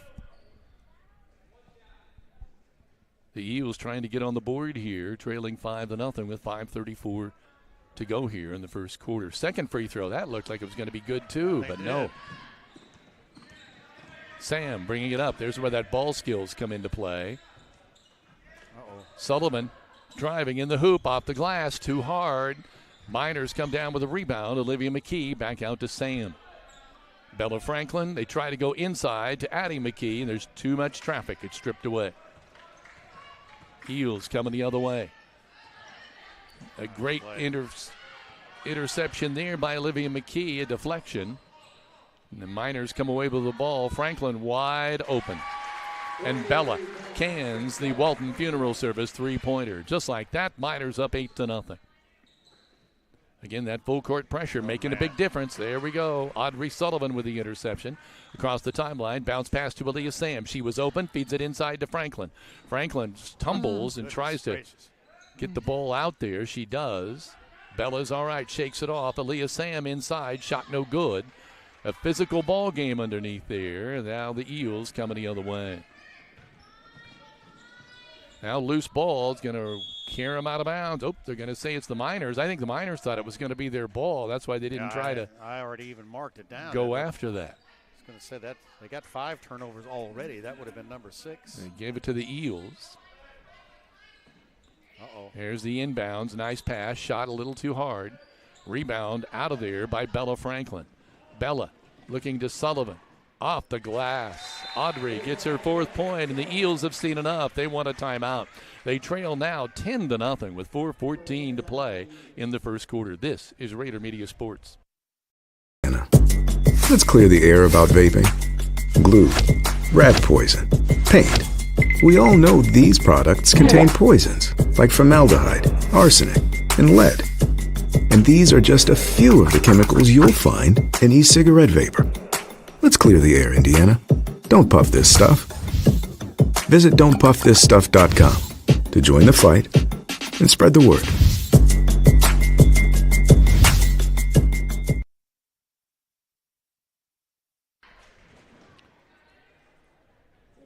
J.C. Archer is checked back into the ball game now. So Aaliyah Sam has gone out. The Eels inbound the ball, and the Miners come out on that full court pressure. Eels get it across the timeline. Hoffman gets it over to Ray.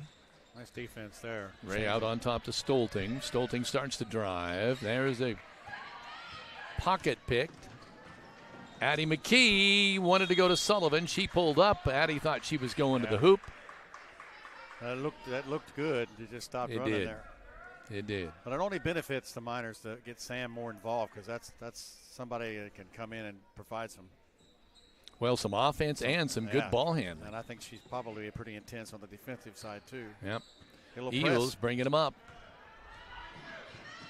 Bella Franklin wanted to sneak up from behind, couldn't quite get that job done, and that's going to be an over in the back. Oh, 3 girls on the floor. Now, how are they going to do that? It's not a jump ball. In fact, I don't know how Marley Ray had that ball between her knees, but somehow she did. They called a foul on them. The ball goes to who? They got both teams with a girl. They called a foul on Linton there. They called it on number 12, Addie McKee. I don't look. looked like that was anybody's ball. Yeah, I couldn't figure out how they were going to. Clay City needs to get on the board. They don't want to. 10 points is bad enough. They don't want to get down by more than that on the road. They still have 3 minutes and 24 seconds to play. my Oh, there's a gosh. pass, but nobody was cutting underneath there. Sullivan off to the races. Can she go coast to coast? No. Shots blocked. Foul on Jenna Hoffman. Sullivan will go to the line. She has 4 already. This will be her first free throws of the night. She's got 3 steals. Boy, when she speeds, when she accelerates, Yeah. who does she remind you of last year? Let your Indiana Farm Bureau insurance agent, Jathan Wright, help you think about insurance. Stop by the office, submit your information online, or give them a call at 812-798-2615. That's 812-798-2615. Thank you, Leah. You're welcome. First free throw she missed. Second free throw up and away. Fight for the rebound. The Eels going to come out with it. That's unusual for her to miss both free throws. And there they're going to call a foul. Good pressure on the ball.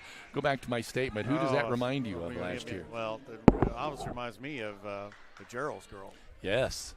That's what I thought. The way she accelerates, she's moving with You everybody, already- and all of a sudden there's another gear. You already think she's going fast, and then all of a sudden Yeah. it kicks it into gear.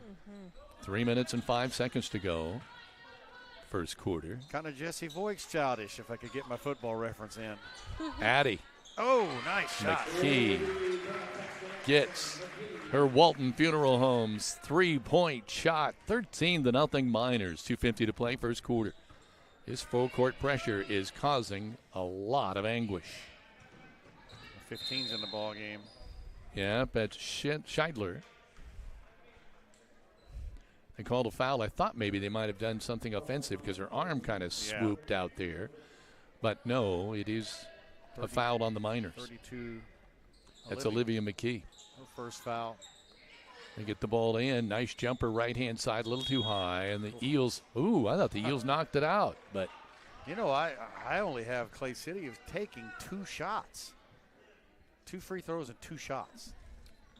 Call Brock Anderson Construction for your home repair and building needs. With over 25 years of experience in the construction field, we strive to have you come home to quality. Call Brock at 812-798-5583. That's 812-798-5583. And he says, go Miners. pass down low, and Eels can't control it. It goes out of bounds. It'll be Miner ball. That is 9 turnovers. 2 minutes, 20 seconds to go, first quarter. Sponsors have to pay extra for her laugh on the reading of the ads. She's doing a great job. Yeah, points. she is. Running camera, reading ads. Singing national anthems. Yeah, there you go. Sullivan. Oh, goodness. A Walton Funeral Service 3-pointer. And that is 7 points now for the freshman, Andre Sullivan. It's 16-0 on the Stanger Home scoreboard. Oh, there's a ball going out of bounds, but they're going to call a foul on J.C. Archer. Caught it. Did he catch that? I don't know. I just saw the guy. He had the ball in his hands. I was like, oh, hello. Miners are 4 of 5 from 3-point land. They're going to end up. Are they going to shoot this, or I think there's a little indecision here. 5 fouls on the Miners. Yeah. So we're going to the line. It looks like Jenna Hoffman will be handling the duties. Jenna is. There's only one shot. Should be one on. Well, they do all 2s now, don't they? Sorry. I just saw the guy holding up a 1, and I was like, uh-oh, can I get a drink? She'll get another one, and finally, the Eels get on the board with 1:58 to play in the first quarter. We don't do 1-on-1s anymore, do we? I don't think they do, but I couldn't. Archer, nice tip. She tipped the ball to herself. There's a ball defensively. Nice play. Ellie Stolting deflecting that ball out of bounds. Here comes Cam Rhodes, who we talked quite a bit in the JV game. She can handle that basketball. She had a good shot, too. And she has a size that the Miners do not have. Right.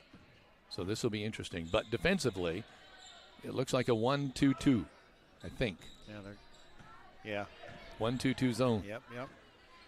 Going on the left-hand side, Archer That doesn't work well. starts to drive. Kicks it out. Olivia McKee wants the tray. Oh, my gosh. Another Walton Funeral Home 3-point shot. And they come out with full court pressure at 19-1 with 1:25 to play in the first quarter. They get it across the timeline. Reinhardt out on top. Shot on the way. In and out. I thought that was going to go by Scheidler. But no dice. Up off the glass, too hard. But the rebound is pulled down by the Miners. Addie McKee missed a shot on the break. She tried to make the best of it. The ball was thrown a little long. Olivia got the rebound, and she was fouled.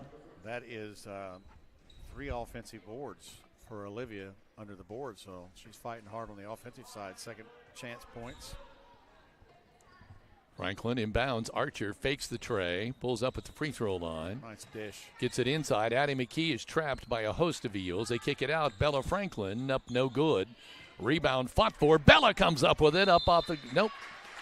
She threw it up at the cup. I thought she was going to bounce it off the glass. No way. She just went straight up, and she was fouled. She'll go to the line and shoot a pair. Good job of following your shot. Not everybody blocks out. That's going to be another foul on Reinhardt. Get this. 1, 2, 3, 4, 5. That free throw is good. 5 threes for the Miners. They only have 2 other baskets, the 2-pointers. It's been mainly a three-point parade here tonight. 5 of 7. Sullivan with a 3, Addie McKee with a 3, Bella Franklin with a 3, and Olivia McKee with 2 of them. Here's the second free throw for Bella. Rims, no good. Rebound, Archer almost came away with that. Second free throw, no good. We're coming the other way. Scheidler kicks it off to Swearingen across the timeline, and she gets it over on the right side again to. Well, now there's just a loose ball on the floor, and oh my gosh, we got a couple of girls on the floor.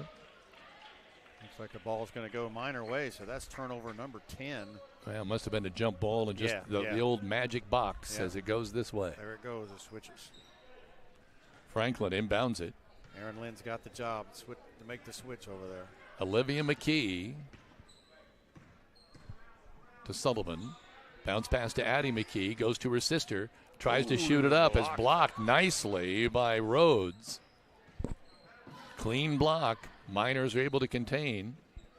So they're still playing.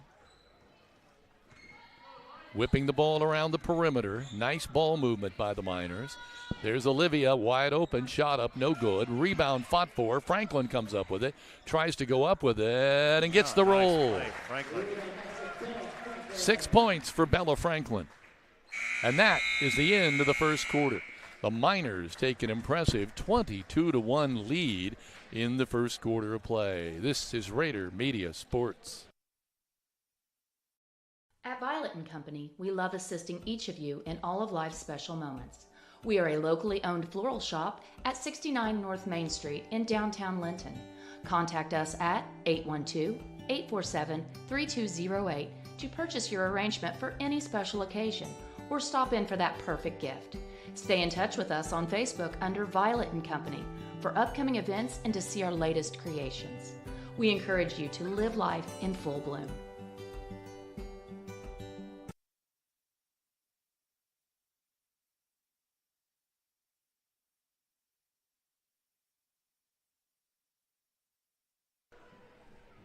Marsh Madness Sandhill Crane Festival is brought to you by Friends of Goose Pond in partnership with Goose Pond Fish and Wildlife Area.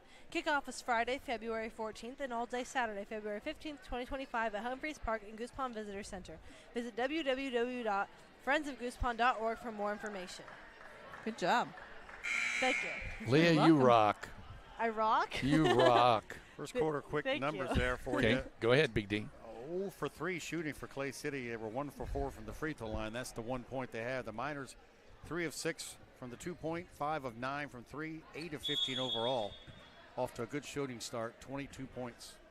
The Eels inbound. Stolting with the ball out on top. Addie McKee will meet her there. There's a loose ball over on the left-hand side, but the Eels able to come up with it. But then there's a lot of pressure there, and they must have stepped it on the side court.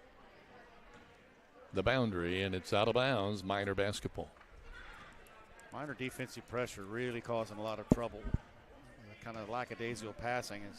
Miners have starting to, you can kind of feel a personality developing. They're able to play tough D. Archer, great shot, won't fall. Bella Franklin's going to take it, try to go up with it, and she is hammered, and she goes to the floor, but she's all right. Found by Rhodes. They say that was not in the act of shooting? No. Swearingen collects her first personal foul of the game. They get it in. Shot. Addie McKee. Her second tray, a Walton Funeral Service three-pointer, 25-1 Miners. My gosh, it's raining three-pointers. Oh, no. Just a little stop there and shuffle of the feet. They've had that. Scheidler is called for the travel. That trouble all night, coming down and trying to stop abruptly, and the foot kind of dragging on them. Yeah. That's 12 turnovers. We should mention we are in the second quarter, sponsored by Key Associates of Linton. And tonight's scoreboard sponsor is Michelle Stanger of Stanger Homes, a That's tradition right. of trust. When you're ready to buy or sell, call Michelle at 812-219-2307. Well, that rhymes. Yep. The jingle. All we need is a tune from somebody. Well, Leah can come up with That's a tune. what I'm saying. My mom wants me to create jingles. There's money in that. She's mentioned that before. She's like, yeah, I think you should create jingles. I'm like, I had don't a know. chance to do that when I was younger and didn't do it. I wish I would have. He could have been the next Barry Manilow. Who knows? Who's that? Oh, my Oh, gosh. my God. Did she say who's that? Yes, she did. That's it. We'll play you some tomorrow in club. Bella Franklin shot on the right-hand side. There's a tip. The Eels coming the other way. Marley Ray. I just want to start singing now. Looks like we made it. I write the songs. Don't. No, don't. What's the guy's name again? Barry Never mind. Manilow. Never mind. Google it tonight. Find out his greatest hits. Ask your mom and dad. Ask your mom and dad. And we won Barry something? Barry is all right. I'll text you. That'll do. And come in prepared tomorrow during Minor Broadcasting Club. Okay. I have about 8 albums, and you're going to tell me what are they next, I'm sure. Shot, a tray on the right-hand side. A great shot by Olivia Scheidler. And that's the first three-pointer. Gives them 4 points on the game. That's the first basket of the night. Walton Funeral Service Oh, three-point. nice 2-point. Was that a three? No, a two-pointer The by first one. Bella. Yes. 2, 4, 5, 8 points now for Bella. Full court pressure, 27-4. Miners on top. There they got the jump Tied ball, and that's going to go to the Miners. Well, I see what you mean about Franklin. She's much more offensively minded than I remember seeing. And it goes. I think they've needed a little time to gel and assert themselves that's what this year. I was going to say. I think when you lose the offensive power that they lost last year. Aaliyah Sam open. Oh, she should have taken that one. Archer. Nice Spin in the lane, off the glass. Sweet move by J.C. Archer. Her first 2 of the night. Yeah, if they can get multiple girls offensive threats, they'll be hard to defend. That Archer, she can shoot from the outside, and she's got a great movement. Yeah, she's not afraid to go in there in the middle. That's 2 of those spin moves she's done. They Good look defense. pretty cool. There's a spin move, kind of a push, Oh, and then the nice. ball goes out of Great, bounds. great It'll go to the defense. Miners. Great defense there by Aaliyah Sam. The grill is a Linton tradition that lasted over 100 years and in the same family for the last 40. Open 7 days a week with steak night every Friday and Saturday night. You may dine in or carry out with this eatery located in the heart of downtown Linton. Man, do I want a grill burger right now. Cheeseburger. grill. There's another spin move off the glass. No good, but she'll draw the foul. Archer will go to the line and shoot a pair. If you go to the grill, I recommend the French toast. I've had it. Really? Yes. Like I love French toast. Like every Monday for like the last 3 years. Man. Is that right? Just about. I mean. Do you go with your dad or your mom? Yeah, every Monday. Just about every Monday. I go Shot. with my dad. Archer, good. That's a That's the nice day that he thing. has We off. used to go there every lunch when I was in high school. And, of course, I am a double cheeseburger man. So Double cheeseburger? Mm-hmm. Wow. It's pretty bad when we. I'm just when a one we- patty man. When we do the carry out and I order my salad, I order it a certain way, and they'll go, "Hello, Heather." yeah. Yeah, they know who it is as soon as she I bet so. rattles it off. She made 1 of 2. There, they're trying to get the ball across midcourt. They Oh. do, and Aaliyah Sam with the interception on the pass, coming the other way. Aaliyah with it out on top. McKee, right side, back again to Sam. You can see Aaliyah working her way into this Yeah, now. I She's think fitting so. in. Archer on the right-hand side. Bounce pass. Olivia McKee. Sullivan eyed the 3, thought better of it. Franklin with it. Nice pass inside to Archer, but it's tipped away, but Archer finds it, feeds it off to Bella, in and out, no good. Rebound Sullivan, kicks it out to Olivia McKee, no good. Rebound Bella Franklin again, she fights for it, but it's stripped away by the Eels. 4:20 to go here in the first half. Miners on top in a big way. There's a shot up off the glass, no good. It's a good attempt to drive by Marley Ray, but now we got a foul. Let's see what this is. Sort this one out. I think we might have another EU going to the line. Looks like it's going to be Taylor Reinhardt. And that was Sam's second foul of the night. They are whipping the ball around and doing a great job with it. Multiple people taking shots and hitting most Reinhardt gets the free throw. So they are now 1, 2, 3, 4, 5. 2 of 5 from the free. Unofficially, that's what I have anyway. Yep, I got it too. Taylor will get another one. Miners up 30-5 with 4:13 to play in the first half. Second free throw by Reinhardt. Taylor gets it up and good. 2 for 2 from the line for 2 points. 30-6. Sullivan on the right-hand side. Aaliyah Sam. Archer. Backs it off. Waits for the screen from Bella. Started the spin move, but great defense there. Taylor Reinhardt anticipated that move and picked her pocket. Yeah, she coming the other way, and the ball goes out of bounds. She was that was a good play by that Clay City defender because she was anticipating that, but then they come right around and give her 16 turnovers. Yeah, that's a killer. Franklin comes out of the Sullivan on the right side. Addie McKee shot. Oh, yes. 9 points for Addie McKee. Her third Walton Funeral Home Service 3-point shot. It's 33-6 Miners. 3:40 to play in the first half. This is Raider Media Sports.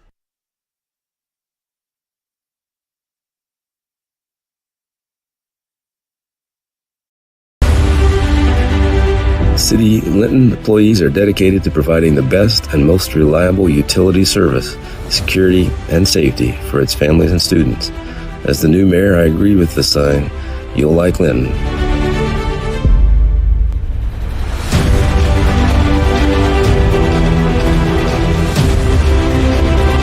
But you'll really love our miners.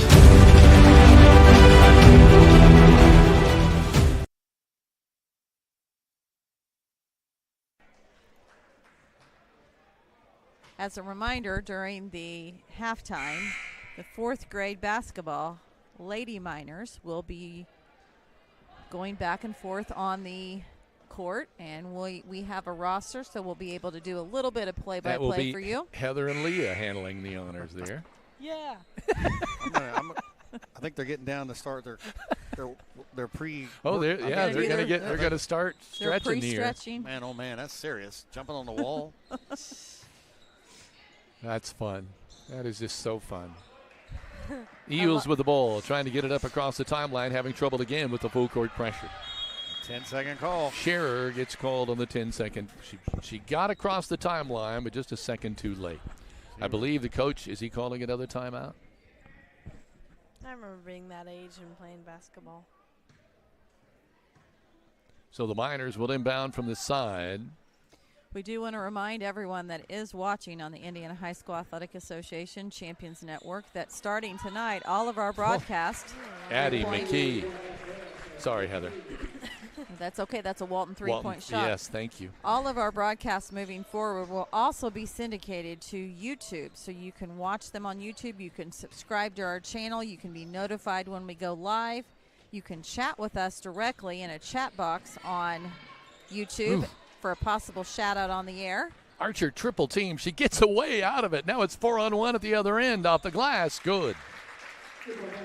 Olivia McKee. Heather, I'm sorry. No, that's okay. I tend to get excited. You do, and that's fine. That's okay. I get excited too sometimes.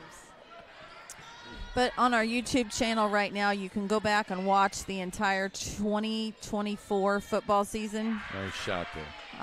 Taylor Reinhardt with 2. On those games that we did that were not tournament play, so you can watch those games. And we'll be sharing a lot of information about this later tonight and tomorrow. Big D and Leah can become YouTube stars. Yes. That's what we want.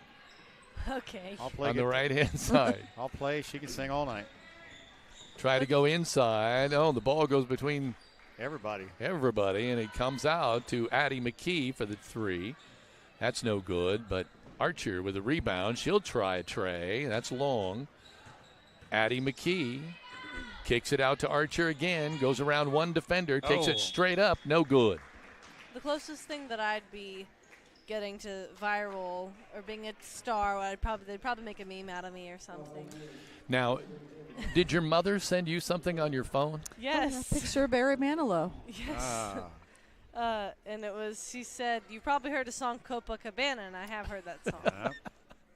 Shot up and no good. No. JC, you'll get another one. Look at these. We're doing some push-ups over here in the other. They were doing push-ups earlier, I'm too. a little worn out just watching them. I can't do push-ups. I've never been able to do a really good push-up. You're not the Lone Ranger. I'm not really an athlete. I play tennis. That's good. Well, that's the only sport I play. But that's athletic. That's pretty athletic. Second free throw up, no good. The follow, no good. Archer with a follow. She misses the free throws but gets the basket. She has 5.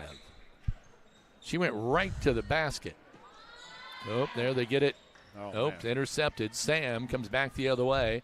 Sullivan drives, shot up no good, but she's fouled with 1:36 to play. Now, Audrey Sullivan will go to the line for a pair. Now, I will say that on our Facebook page, we did a little check-in, and what we wanted you to do is if you could see the post, we wanted you to hit the like button, and then as well place an emoji of either a heart, a Christmas item, or a sports ball. And I'm really loving seeing what some of these people are using for these emojis, so keep it up. Kind of felt like there for a while some of our posts were not reaching people, and so it's nice to know that we're back on board. I tried to be Sullivan a snowman. Hit her first free throw. She get another one. You tried to be a snowman? I sent a snowman, I think. Second free throw, no good. Olivia McKee kind of going over the back, I believe, of Abby Shearer, and they call that I'm assuming that's the call there. Yeah. We want to give a shout-out to our student assistant, Leah McKee, who's not only running camera tonight, but she's sprinkling a little live reads as well. Some humor. Thank you. I try. Trying to broaden her musical taste back to the 1980s. Barry Manilow. With the one guy. Yep. Maybe even 70s, for heaven's sake. Showing my age. Definitely 70s. Is it 70s? Yeah. Oh, my gosh. I remember those days. No, you don't. I was born in 2010. I don't remember those days. Gosh. Whipping the ball around. The Eels with it out on top. These Eels have some really good hustle. I'm really impressed with their. Yeah, they're not giving up. They're not at all. Stolting with it on the left-hand side. Feeds it baseline. Starting to drive there was Shearer. They get it inside to Rhodes. She kicks it out. Trey on the way. That looks good, and it is. A great shot by Emily Swearingen, the first Walton Funeral Service three-point shot for Clay City in the night. And Rhodes, 41-11. Rhodes dished that back out from the inside. So kept it alive, yeah, that's that worked right. Well. Working on the left-hand side, Addie McKee. They'll probably try to hold it for one, but maybe not. I don't know. Aaliyah Sam with it on the right wing. Takes it out on top, Sullivan. Being trapped. Sam comes out, bails her out. They go to Olivia McKee. Her third Walton Funeral Homes three-point shot of the night. 11 points for Olivia McKee.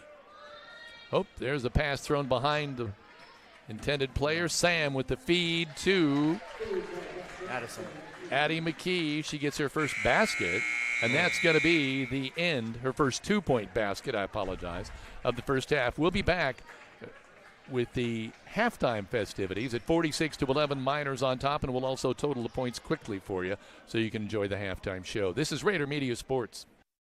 Take pride in our funeral homes and value the friendships we've made for over 100 years.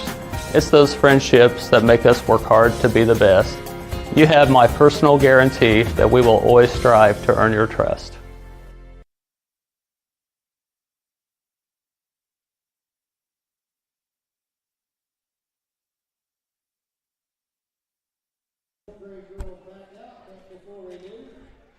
Back to halftime here, and we're going to, as Aaron Lynn is announcing on the PA, the fourth grade girls basketball team is back out. Number 99, Avery Howard. Aspen Graves. 22, Ava Overman. Look at that. 17, Haven So Montgomery. excited she climbs on the back of one of her Cora teammates. Trabant, number 21. Conley Vanderkook, number 5. Number 14, Maylee Rogers. Number 4, Mason Wilson. Number 24, Caitlin Smithhart. Number 20, Emery Sullivan. Number 11, Azalea Williams. Look at her. Number 2, Delaney Sparks. And number 13, Brooklyn Anderson. You go, so kids. cute. You go. We'll total up the points in a little while, but right now, let's just sit back and enjoy Coaches this. are Veronica Trabant, Hannah Montgomery, Tiffany Graves, and Ian Sullivan.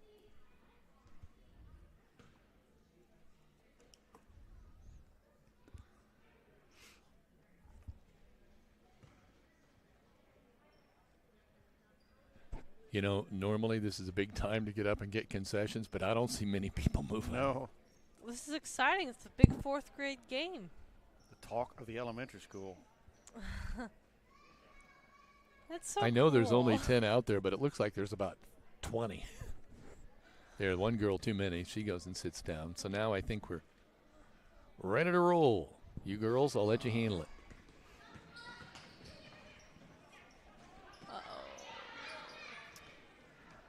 Number 14, Maylee Rogers passes it off to number 5, Conley Vanderkook.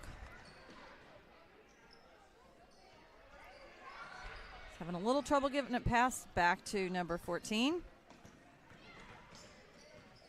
Home number 44, Aspen Graves, has got control of the ball.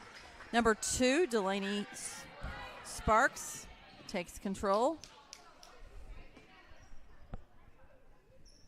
She was trying to throw it to an outlet person, but the outlet took off and started to run down the court. Trying to take care of some defense. Hey, she needs to be able to throw it into somebody. Yeah, there's nobody there. Emery Sullivan is going to inbound it to number 2, Delaney Sparks.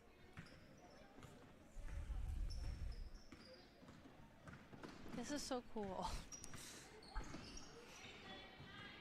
And Delaney's going to take it up to the hoop. Oh, and it that was a is nice save. brought down by number... That's Maylee Rogers. Yes, that's Braylon's little sister. Gosh, I can't believe my scoring came out correct. That's unbelievable. Cora Trabant with a nice shoot to the hoop. Look at that. Number 44, Aspen Graves, sends it off to Conley Vanderkook, which is just a bit short. Oh, keeping it up there. Keep going, keep going, keep going. Oh. So close. So they changed jerseys. I don't think so. I think they stayed in. 24 was in blue, and so was 44. So they must have reversed them. Home and away jerseys. They flipped them around. Well, they're probably reversed jerseys. Yeah. Oh, that's true. And we're going to take a substitution here. Number 11's heading to the bench. Who came in? Number 99, Avery Howard. Oh.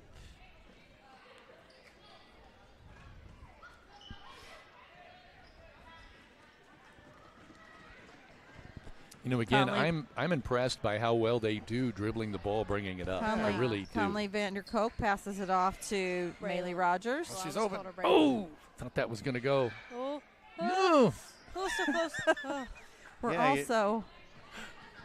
When I dribbled as a kid, I couldn't take my eye off the ball the whole time. I know, especially in this grade. They're coming down, looking down court to who they can throw the ball to. They're looking like the logo already. Yeah. Okay, Conley Vanderkook is going to inbound to number 44, Aspen Graves. This is so cool. Like, I cannot get over how cool this is. Like, oh, she's flirting with over and back. Oh my gosh. Oh, great move. Shoot it. Oh.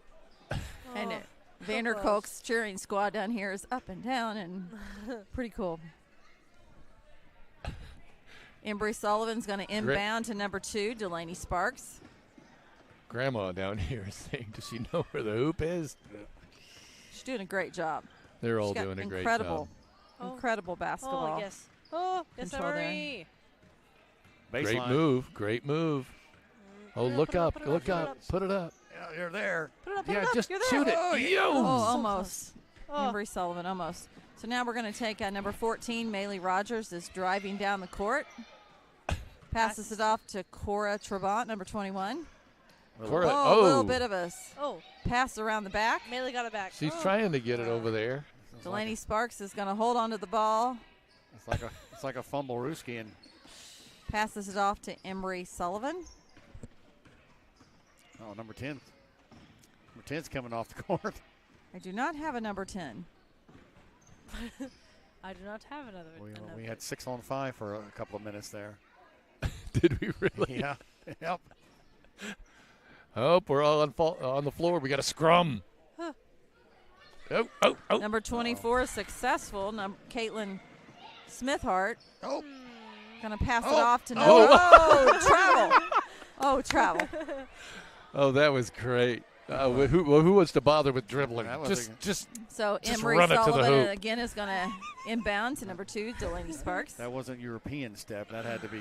That was the Euro, yeah. That was. Got to get across this What's a Euro? timeline here. Yep, there she goes. That's where they seem to take more steps than Over you number think are number allowed. 22, Ava Overton. Heather, you're doing a great job. Cora Trabant, 21, is going to take it down the lane.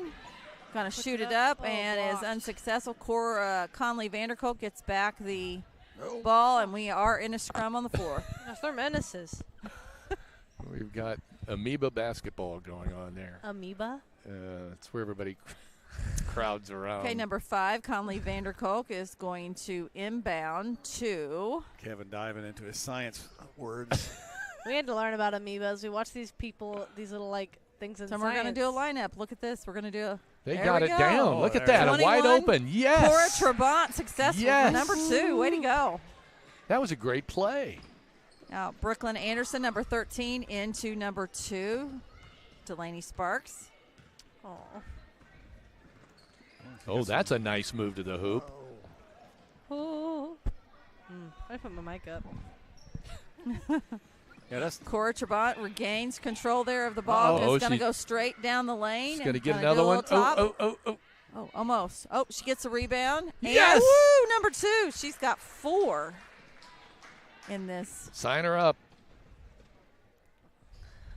Mom's standing there on the sideline. It's pretty cool. Aww. Delaney Sparks is going to dribble it down center court and get it across the timeline. Yes, there Eventually. we go. There we go. There we go. Directing traffic. Got the arm out to block. Yeah. She's ready for the shim. Oh, no. Out of bounds. Oh. Close. Tried to be successful there by Embry Sullivan. She's going to be diving. Pass it back in to number 24. You know, look at the Caitlin varsity Smithhart. over there. I think they're enjoying watching these kids over in the left-hand corner. Oh, the girls are out here. Yeah, the varsity's out here kind of watching. Oh. So I remember being that Aspen age. Graves gets it to Conley Vanderkolk. Oh, gets a quick Nice pass. number 14, Shuffle Bailey there. Rogers. To teach her how to dribble the ball, I think. Oh, we've got one down. Uh-oh. Uh-oh. No, it's okay. Some sportsmanship.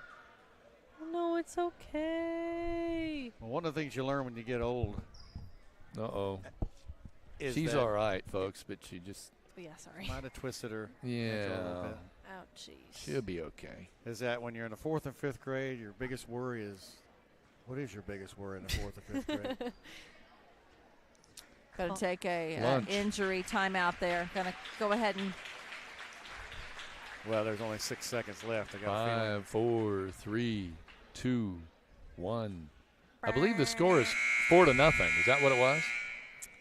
I was not keeping score. I believe it was. Oh, gonna get piggyback.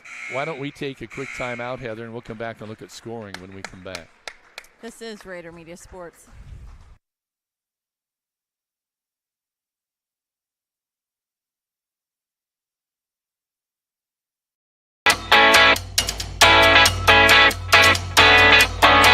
Finding the best coverage for your home, auto, life, and business isn't always a walk in the park. I'm Audrey Sparks at Richard Brown Insurance, your local auto owner's insurance agent. Whether you are buying your first car or starting your own business, finding the right coverage can be a challenge. With great companies like Auto Owners Insurance, I can find the appropriate coverages so that you and your family can be better protected. Come see me, Audrey Sparks, to discuss what coverages are right for you or give me a call at 812-847-4798. Quick check of the Stanger home scoreboard, 46-11. Just a couple of minutes here before we start on the second half. Let's look at Linton. Audrey Sullivan coming away with 8 points. That's 2 shots from the field and 1 tray, and then 1 of 4 from the free throw line. J.C. Archer coming away 1 of 4 from the free throw line and 2 baskets from the field for 5. Addie McKee 1, 2, 3, 4 trays and a basket from the field for 14. Bella Franklin with a tray, 2 shots from the field and 1 of 2 from the free throw line for 8. Olivia McKee 3 trays, a basket, a 2-pointer for 11 for a total of 46. For Clay City, coming in with a total of only 11 points. Pretty easy to total up. Olivia Scheidler coming away with a tray for 3 points. Emily Swearingen with a tray for 3 points. Jenna Hoffman, 1 of 2 from the free throw line for 1. Taylor Reinhardt has 4. That's 2 free throws and a basket from the field for a total of 11 points. But Big D, I don't think you've seen the girls play for a while. You start to see them open up a little bit offensively. Well, it helps. And defensively. When you've got multiple people who can hit a three-pointer, and they got some more that can drive, some confidence being built. The defense has always been something to hang the hat on in Linton. Just about every sport there is, it seems like the defense is what they take pride in. And they're moving the ball around unselfishly. Yeah, no one is, it's just the ball is moving. I think that makes them very hard to defend, especially when the shot goes in. Our Miners have taken 23-point shots in that first half. They hit 9 of them. Started off extremely strong, 5 of 6 of 10 right off the bat, 8 of 12 from the field. So they're shooting 17 of 32. Clay City, their biggest problem is one big number, 19 turnovers. They're kind of hurting themselves a lot. They've only taken 4 shots from the field. They've hit 2 of 4 from the three-pointer, so they're just 3 of 8. Only 8 shots in that first half, and like I say, 19 turnovers. Miners only had 4 turnovers, so they handle the ball very well. Heather? Well, we have Leah with us tonight, and obviously this spring is the musical production of Cinderella. Oh, really? So you go from my favorite Christmas movie to my favorite Disney character. Yes. And you have a part in the high school production as a middle schooler. So you want to quickly talk about anything you want to share? Well, this isn't necessarily the Cinderella that you guys remember. This is a Rogers and Hammerstein Cinderella. So it's a bit different. That's a great clarification because I didn't know that. Yes, and those are the same guys that wrote Oklahoma. They write amazing music. It's going to be a great show. It's sometime in March. I'm not exactly sure of the dates. It might be 14th, 15th, 16th, but I'm not sure. I'm going to be in the ensemble. Millie Lynn's playing Cinderella. Theron Herbert's playing Topher, which is Prince Charming. It's going to be a great production. When I have more details, I will talk about it. Keep us posted. We should mention that this quarter is sponsored by Key Associates of Linton. Call Allie Walton, Mary Beth Geralds, and Audrey Sparks of Linton today. Ellie Stolting with the pass inside, tipped away by the Miners. Franklin goes on the floor, but can't contain and can't control, and it comes away with a basket for number 22, Marley Ray. Gets her first 2 points of the night. We are seeing the 7th and 8th grade girls basketball team enter the gymnasium, so their game is complete. Another tray. I know the 7th grade girls won, but I'm not sure. It was their first win against that Bloomfield team since 2nd grade. Was that Olivia McKee? Awesome. Yes. That is a Walton funeral service. Oh, was that Addison? Yeah. Sorry, thank you. That is her 5th tray of the night. 17 points for Addie McKee. And the Miners get the ball back. Sullivan with it out on top.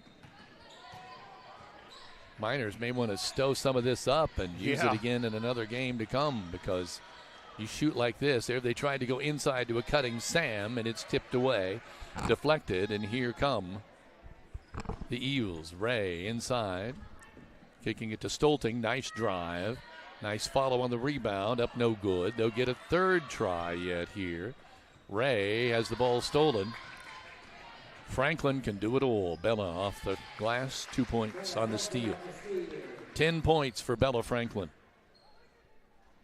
51-13 Miners. What is that? Three of Lady Miners with double figures. Is that where we are now? Yeah, and then Sullivan is just 2 points from double figures. What's double figures? That's 10, Like 10 points 10 or more. points or more. Oh. See what you learn when you come up here? Barry Manilow, what 2-pointers are, amoebas. I knew what amoebas were. We learned about those That's in true, science. that's true. I did not know who the guy that sings Copacabana is. But I do know that song. Copacabana. That's Working the one that ball on the goes- left-hand side. That's one that goes like, her name was Lola. Yeah, she was Yeah. a showgirl. Uh-oh, she's open again. Trey on the way, no good. Addie missed that one. She hasn't missed many. Here come the Eels, but they Look at run this into pressure. problems with the double team. Now the ball's on the floor. They're going to call a foul. And Addie McKee kind of rolls her eyes. She's on the floor. And she was like, oh, claps her hands together. Almost had it. Tenaciousness. She has played really well tonight. They're up by 38 points, and they're still playing like it's the 2-2 ball game. 17 for Addie McKee, and I have to believe that is maybe a season high. I know it's probably a season high, but it might be a career high. Yeah. Oh, she. We should start a podcast, guys. Hoffman, Wouldn't that be the fun? shot, great shot, up and good by Jenna Hoffman. 3 points for Jenna. Don't you think, Kevin? I think a podcast would be fun with all of us. Well, yeah, that's kind of what you got here. We're talking away here while we're watching the ball game. Sullivan shot on the right side of Trey, in and out. Rebound. Addie McKee goes into Bella. Franklin kicks it out. Back to Bella. Archer open, but she doesn't want to take it. She wants to spin in the lane instead, and it rolls in. 7 points for J.C. Archer. What a balanced scoring. Back to that full court pressure. That ball is going to be stolen by Aaliyah Sam. Aaliyah gets it out to Bella on the right side of the baseline. Nice feed to Archer off the glass. Way to read, way to cut to the hoop, way to throw to the open person. Just great offense. 55-15 Miners. Another steal, Franklin. Up off the glass. Bella's got it. Boy, they're pouring 12 on. for Bella Franklin. 57-15. Well, that's On the just Stanger Home scoreboard. Thank you. just what you guys need to add a podcast to your busy schedule the way it is. You got all the time in the world, don't you? Well, Kevin actually has a podcast. Yeah, see, I'm going to So- say he's Wait, you do? He does. What's the podcast? Tales of Auburn Creek. I should watch that. Well, you can listen to it. Well, you know what I meant. Well, some podcasts now you can see the videos with Sullivan on the break. them. Wasn't sure. Now 10 points for Sullivan. Now remind me when we have a running clock. Gosh, I it would 30? think Is it I 35? I thought it was 30. 35. We I got to think be it's there, 35 aren't as we? well. Yeah. I think we're there. Shearer. Shot up top of the key. That's a beautiful shot by number 40. Abby Shearer cans the Walton Funeral Service three-pointer. Her first shot of the night. Gets on the scoreboard. Uh-oh. Archer. Cool. J.C. Archer gets her first tray, a Walton Funeral Service tray. So that's 12. 3-5-7. That's 12 now for Archer. 12 Archer, 12 Franklin, 10 Sullivan, 17 Addie, and 11 McKee. All 5 girls double figures tonight. Aw.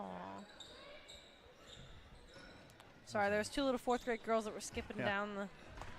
Oh, You are definitely a softie. I am. I am a Nice softie. feed from Archer to Sullivan, and those two freshmen have done that plenty of times before. How could you tell? The ahs and ohs. I am. Nothing wrong with that. Crane Credit Union supports Nice area spin schools move. and wants to encourage every student to do their very best. With youth and teen accounts, students can earn $4 for every A in their semester report cards. For more information, visit your local branch or find out more at cranecu.org. Archer, nice move to the hoop, just couldn't quite finish. Bella Franklin kicks it back out to JC. There's a tray on the way, and it's good. Another Walton Funeral Service three-pointer for JC Archer. They are shooting the lights out. of the 15 three-pointer. now for Archer. She had 5 at the intermission. 67-18 on the Stanger home scoreboard. I'm with you, Kevin. They need to bottle this up. Yeah, it's almost like you hate to use it all in one night. Yeah. But hopefully it's a sign of things to come. Archer reaching for the steal, can't get it. Nice drive to the hoop and kicking it out for the Eels. Shot up no good by Shearer, but they're going to call a foul here, and I think the Eels will be shooting. So you got position on the inside, number 24. Nope, they're going to inbound underneath. We are at a running clock now. Rebound-wise, Olivia has 5 offensive boards. Addie McKee is going out with 17 points on the night. Abby McKee is coming in. Oh, this will be Abby McKee is in. Let's see how she does. There's a shot up, no good. She did Olivia really good, McKee though. pulls it down and looks for Sullivan. Oh, a nice steal there by Ray. And the Eels are coming the other way. They throw a full court pass up off the glass. Won't fall for Reinhardt. She just couldn't quite get that one down. She's had a couple of good looks on the inside. Great work on the inside for the board. I have so many offensive boards for the Lady Miners. 5, 11, 14, 15 offensive boards. That's the end of the third quarter. It ends with the Miners leading 67-18. This is Rader Media Sports.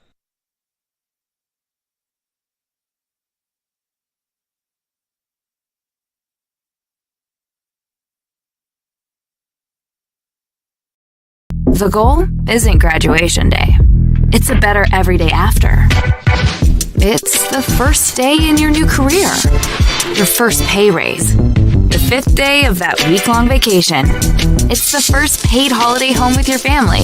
Or the day of your last car loan payment. Much sooner than you thought. At Ivy Tech Community College, we don't just care about your degree. We care about your life. Let's get started at ivytech.edu.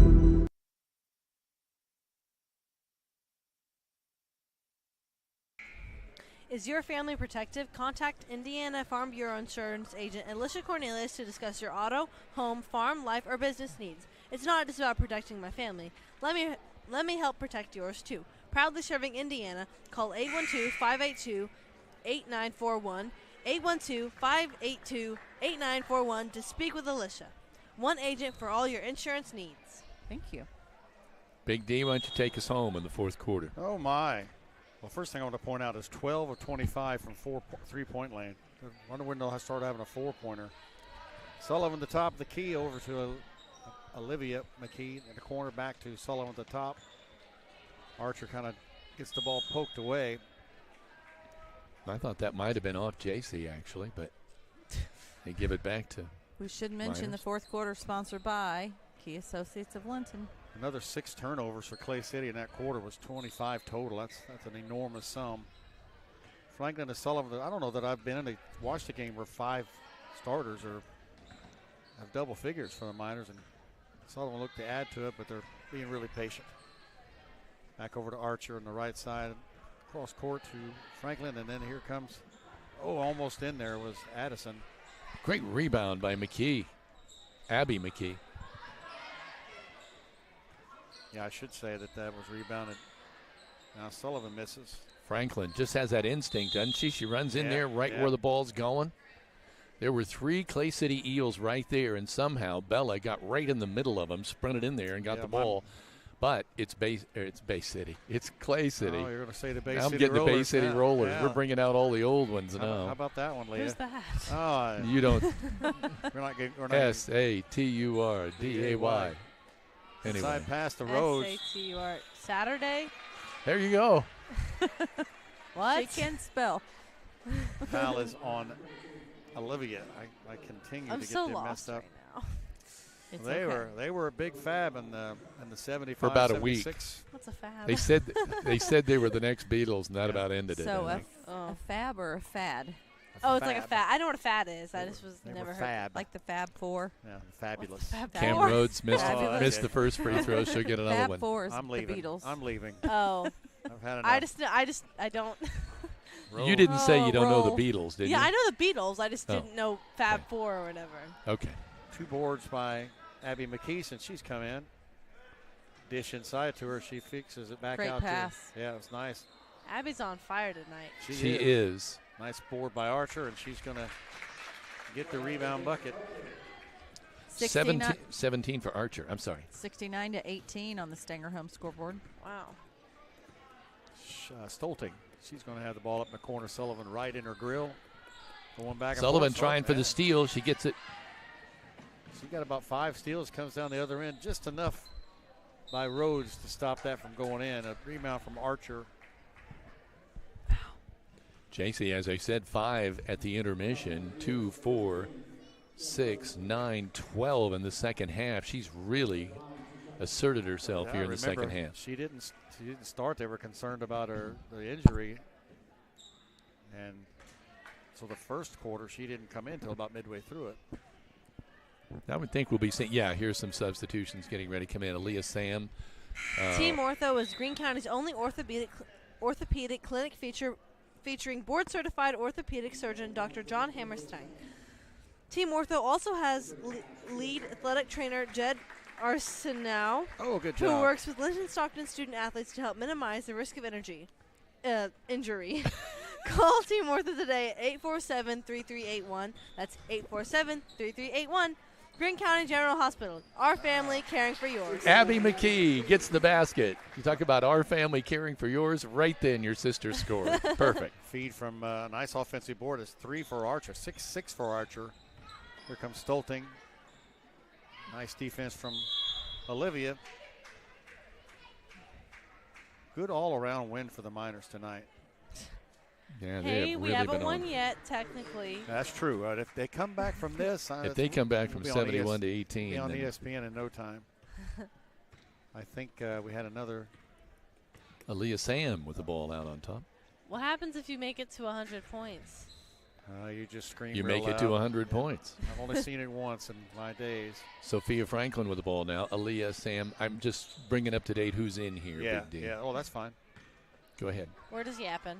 There goes. I thought that was going in. That was Olivia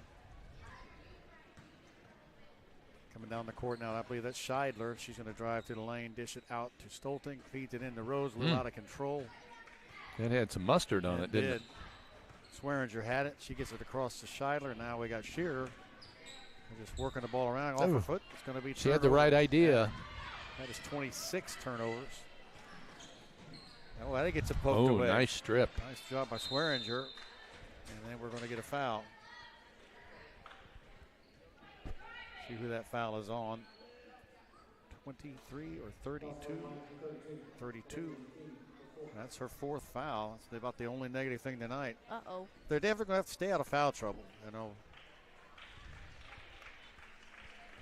3:54 to go. Looks like Stolting going to come down the court, walking it up. Remmel getting ready to check into the next dead ball. First Farson, she was impressive in the JV game as well. Yep, she was. Schuyler going to feed it down low. Nice block, great play. Abby McKee. Abby McKee. She's going to get fouled. Kind of got pushed, nudged a little bit. She gets the steal. She's played a terrific game. That's got to make the coach happy. Remmel now coming in. Let's see who's going out. Addie McKee is going out. Addie and Abby McKee. Man, there's McKees everywhere. McKees to remember everybody's name. Remmel bringing the ball up. And Leah McKee. Yep, Leah McKee running the camera. And 2 Franklins. And doing the color and reading the ads. A high pass. Going to go off the hands, I believe, of McKee. Public Information Director for Linton High School, talking about the musical coming up. Public Information Director? Actually, I'm the social media manager, so. That's the old school name for it, was Public Information. Yeah. The social media. I there handle you go. Instagram and TikTok for the theater program, so there you go. Go follow them at LSSC Theater on Instagram and TikTok right now. Nice feed on the baseline. Great shot up, no good. Oh, I'm sorry. No, that's fine. Remmel gets that board. I thought she all right? Thought that was going in. She's smiling. Yeah. Whole bunch of folks coming in now from the JV squad. Remember their name. You might know them better than I do. Shadley Killian, Addison Gaither, Sophia Franklin.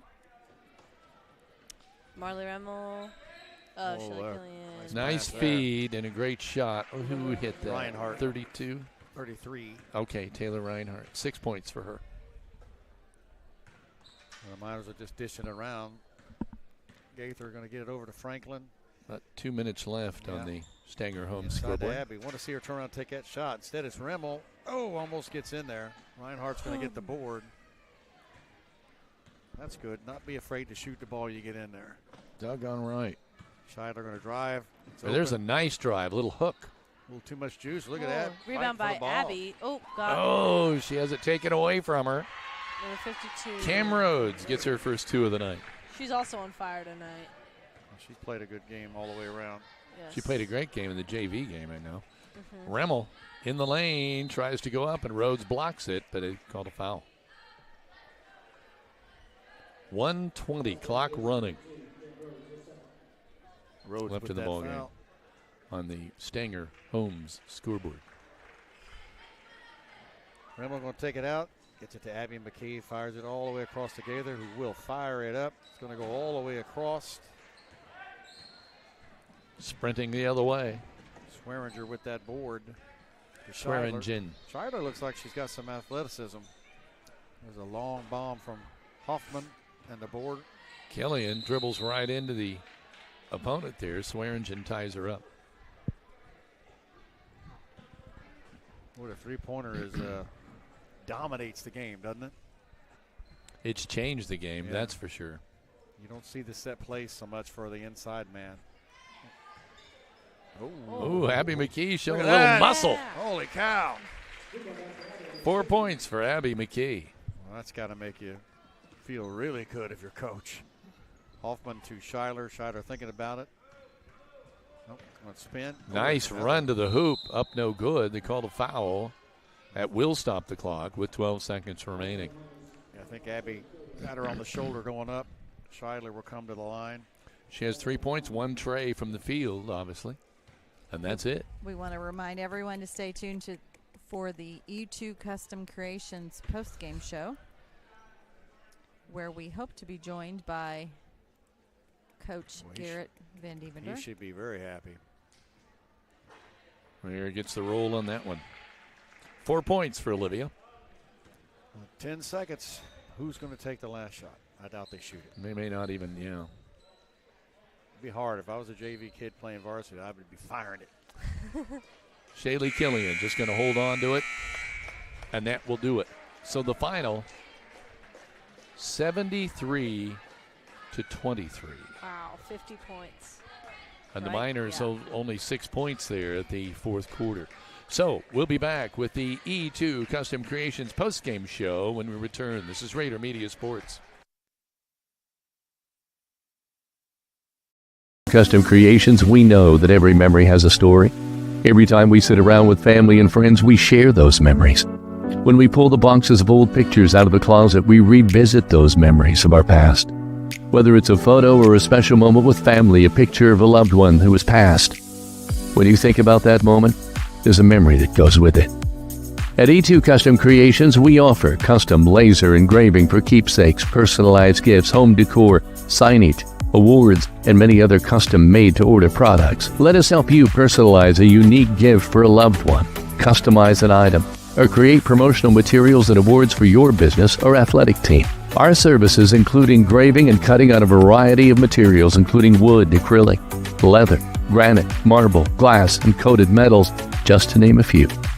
If you have an idea, reach out and let's talk about how we can bring your idea to life.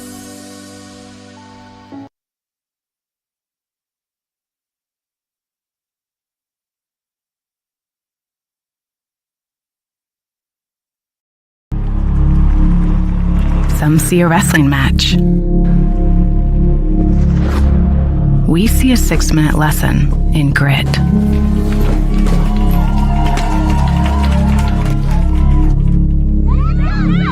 Some see a coach sending a runner home. We see a mentor guiding a student athlete into the future.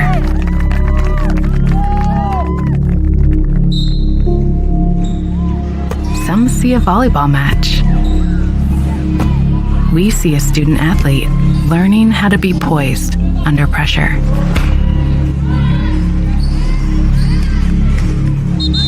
Some see a high school football stadium. We see the one place where the whole community comes together. Proud to keep education in front of athletics since 1903.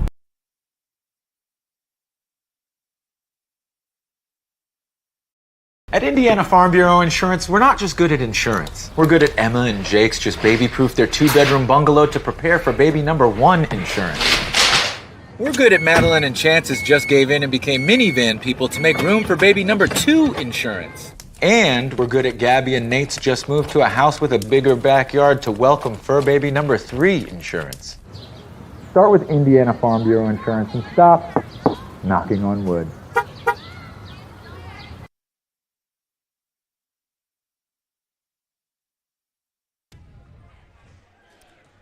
Welcome back to the E2 Custom Creations post-game show, and let's look at these totals. But first of all, I think probably to me what jumps out are 12 threes by the Linton Miners. Is that correct? Yes, that's what I got too. 12 out of 29 three-point land. Kind of went Here cold comes late. Coach. But Here comes Coach Garrett Van Evender. So let's wait here. We can go over some of these totals a little bit while he's up here. What an impressive shooting display tonight by the Linton Miners.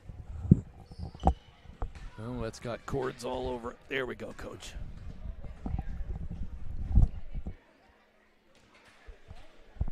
First of all, Coach, I want to say congratulations. My gosh, 73-23. But raining threes, 12 threes is what I have, Coach. 1, 2, 3, 4, 5 girls in double figures. Yeah, we set goals going into today. We had to switch some things up and get some girls going a little bit.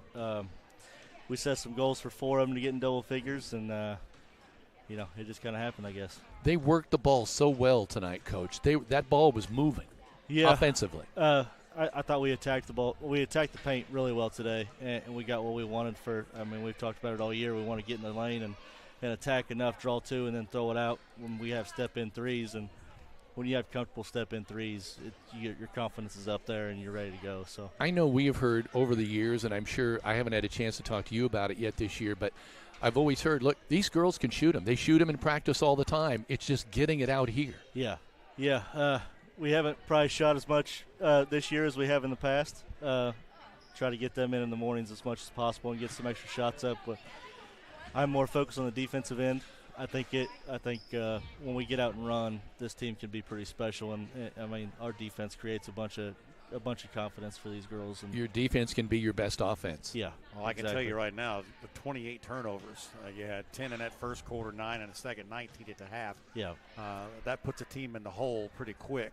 Yeah. And then when you've got multiple weapons who can hit that three, when that three falls, that opens that inside game because you were 17-25 from 2-point land. Yeah. That's an extremely high percentage. So, and I think also Abby McKee, the Sam girl, these are folks that are starting to warm up to the varsity side of things. That probably makes you feel pretty good.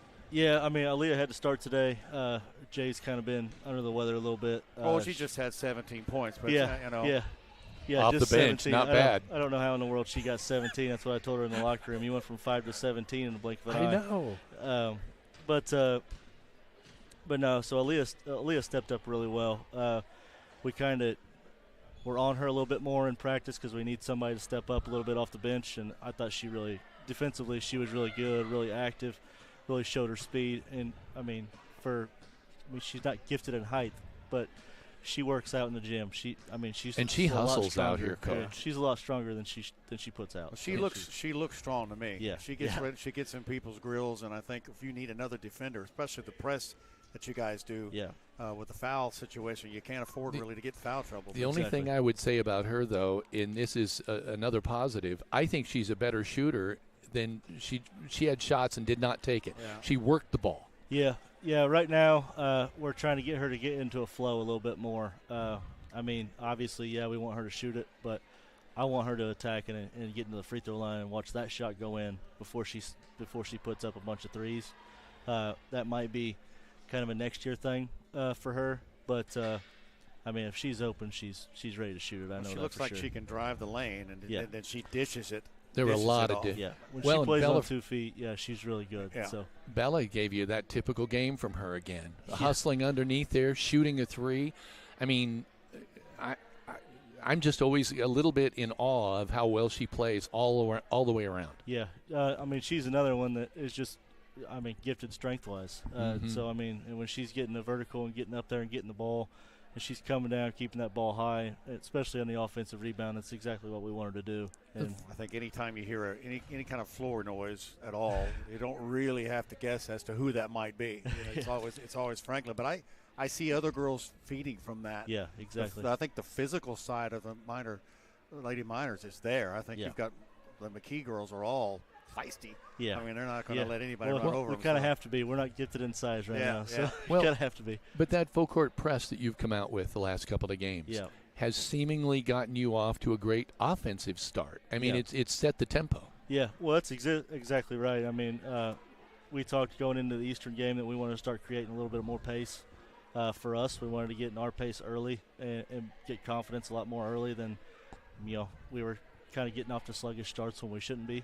And I thought that, doing that against Eastern and doing that today, and, you get them to turn it over and see easy ones go in, it just kind of lifts everybody up. Last thing I'll say, Coach, and they also played unselfishly. Yeah. Every time I looked, nobody cared who was getting. The ball was moving. Yeah. It didn't matter. If you were open, you were getting the ball. Yeah, that's something we really focus on. We want 5 girls that want to score, and we really don't care who leads in the book or who gets talked about in the newspaper or whatever. I mean, we just want to win at the end of the day, and I think we're getting there. Well, let me say one more positive thing. That's Olivia McKee, because she showed she can shoot those tonight too. Yeah. Obviously, we drew up a couple plays for her so she could get in double figures, but I think she was stuck at 8. Is that what I heard? Oh, well, I had her down for 11 at halftime. Maybe I had 3 threes and 2. Yeah, Wayne. Yeah, maybe. I had her 11 at halftime. I didn't see the official book, so that's where I'm at. This is not official, Coach. I'm going off a tablet over there, so I don't know. But I had Olivia at 11 and Addie at 14 at that. Wait a minute, that's second half. Either way, they were putting the ball in the hoop. That's all that matters. If we got 5 in double figures, it would have had to have been Olivia. Yeah, amen. So, nice. And the next outing for you? Tuesday, Owen Valley. Here. So, Here. We're back home again. Yep. Back home again. Well, we'll be here for that. Before I get off here, though, I just want to give a shout-out to my grandma in Florida. She's not having a good time. She's hanging out in the hospital for a little bit. I want to, tell her I'm thinking about her. We got a couple people up there looking down on her. So hopefully she battles through this. I know she's probably the toughest woman that I've ever been around. She's battled through a lot of stuff, so I want to tell her I love her, and everybody down in Florida, I love you guys. So, thank you, Coach, very much. Appreciate Congratulations. A great win for the Linton Miners. Big D, I'll let you kind of sum yourself up here. Oh, well, I already put everything away. Not stat-wise, just in general. Okay, yeah. Just in general. About everything I said with him, I think he has to feel like his team's kind of coming together. The goal all year is to get better and better until you get to that sectional and in your postseason. But I've seen them twice now. They won against North Davis. You were right on the nose, though. That was a very slow starting game. I think 4 or 5 points in the first half. They can play defense like they do tonight, and I think if they can have multiple scores, last year we were kind of a one-dimensional, maybe two-dimensional players that scored a lot, and if they had an off night, it was trouble. Tonight, if you got the way they were putting the ball down, and I think getting those other girls involved and Sam and McKee, even the third McKee, getting there. I think they begin to discover that the power of this team is we. Oh, yeah. I mean, all of them. Because if you can work the ball around and everyone can shoot those, then do it. Well, you've been around long enough, Kevin. I won't say how long you've been around, but you've been around long enough to know that coaches are going to look for the weakest link on any team, and they're going to give them the shot every time. And if you can make that shot, that changes everything. They can do. They sat in a zone tonight, and Linton shot up 29 threes and hit, what was it, 15 or 12 of those things. Yeah, so, You kind of hate adding the fourth quarter to it because the game was decided and it wasn't as intense. But that first half was 5 of 9, 6 of 10, and they weren't just one person. There were 2 or 3, maybe even 4 that were hitting that 3. So, Big D, the next time we'll see you is tomorrow night for the boys. That'll be season interesting opener. To see how the boys can shift, because so many of those guys are probably still feeling the sting of that Adams Central game. The Stanger Home scoreboard final, 73-23. Linton a winner over Clay City. Heather? So as we've both mentioned, all three of us have actually mentioned that, as you see here on the screen, the next broadcast that we will have will be tomorrow night as we kick off the high school boys basketball season at Mitchell. Be sure to watch our Facebook page a little bit later tonight. You'll see this graphic that you see on screen featuring Garrett McBride, one of the seniors. You'll see all the information as far as ticket admission cost, when you can get into the gate, and everything about our live stream broadcast for tomorrow. And then we turn around on Saturday, and we will be right back here December the 14th for Linton High School boys basketball. We're going to be covering 2 of the 4 games. Linton will play Rock Creek Academy at 1 p.m., and then at 7:45 approximate is Purdue Polytechnic. And so we will be carrying all of that. So we've got 1 broadcast down out of 4 over the next 3 days. We should also say we'd love to thank our Minor Pride sponsors. These Minor Pride sponsors signed on at the beginning of the season and will be featured in every broadcast as well as beyond the broadcast on our web channels, YouTube, social media platforms, etc. And those Minor Pride sponsors are E2 Custom Creations, Michelle Stenger of Stenger Homes, Crane Credit Union, Team Ortho, Audrey Sparks with Richard Brown Insurance, Linton Sporting Goods, Jathan Wright of Indiana Farm Bureau, The Grill of Linton, Corey Motter with Century 21 Sheets, Alicia Cornelius of Indiana Farm Bureau, and Jordan Vaught Insurance of Bloomfield. So as a reminder, our next broadcast tomorrow, Mitchell High School boys basketball. So we're very excited to be able to bring you now. Our next broadcast will overlap girls basketball and high school boys basketball as well. We're going to give you one final look at the Indiana High School Athletic Association promo featuring a number of sports. So for Dan Phillips, Kevin Rader, Leah McKee, and myself, this is Rader Media Sports. Some see a wrestling match. We see a 6-minute lesson in grit.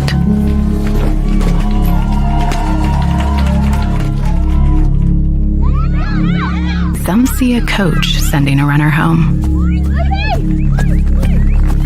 We see a mentor guiding a student athlete into the future.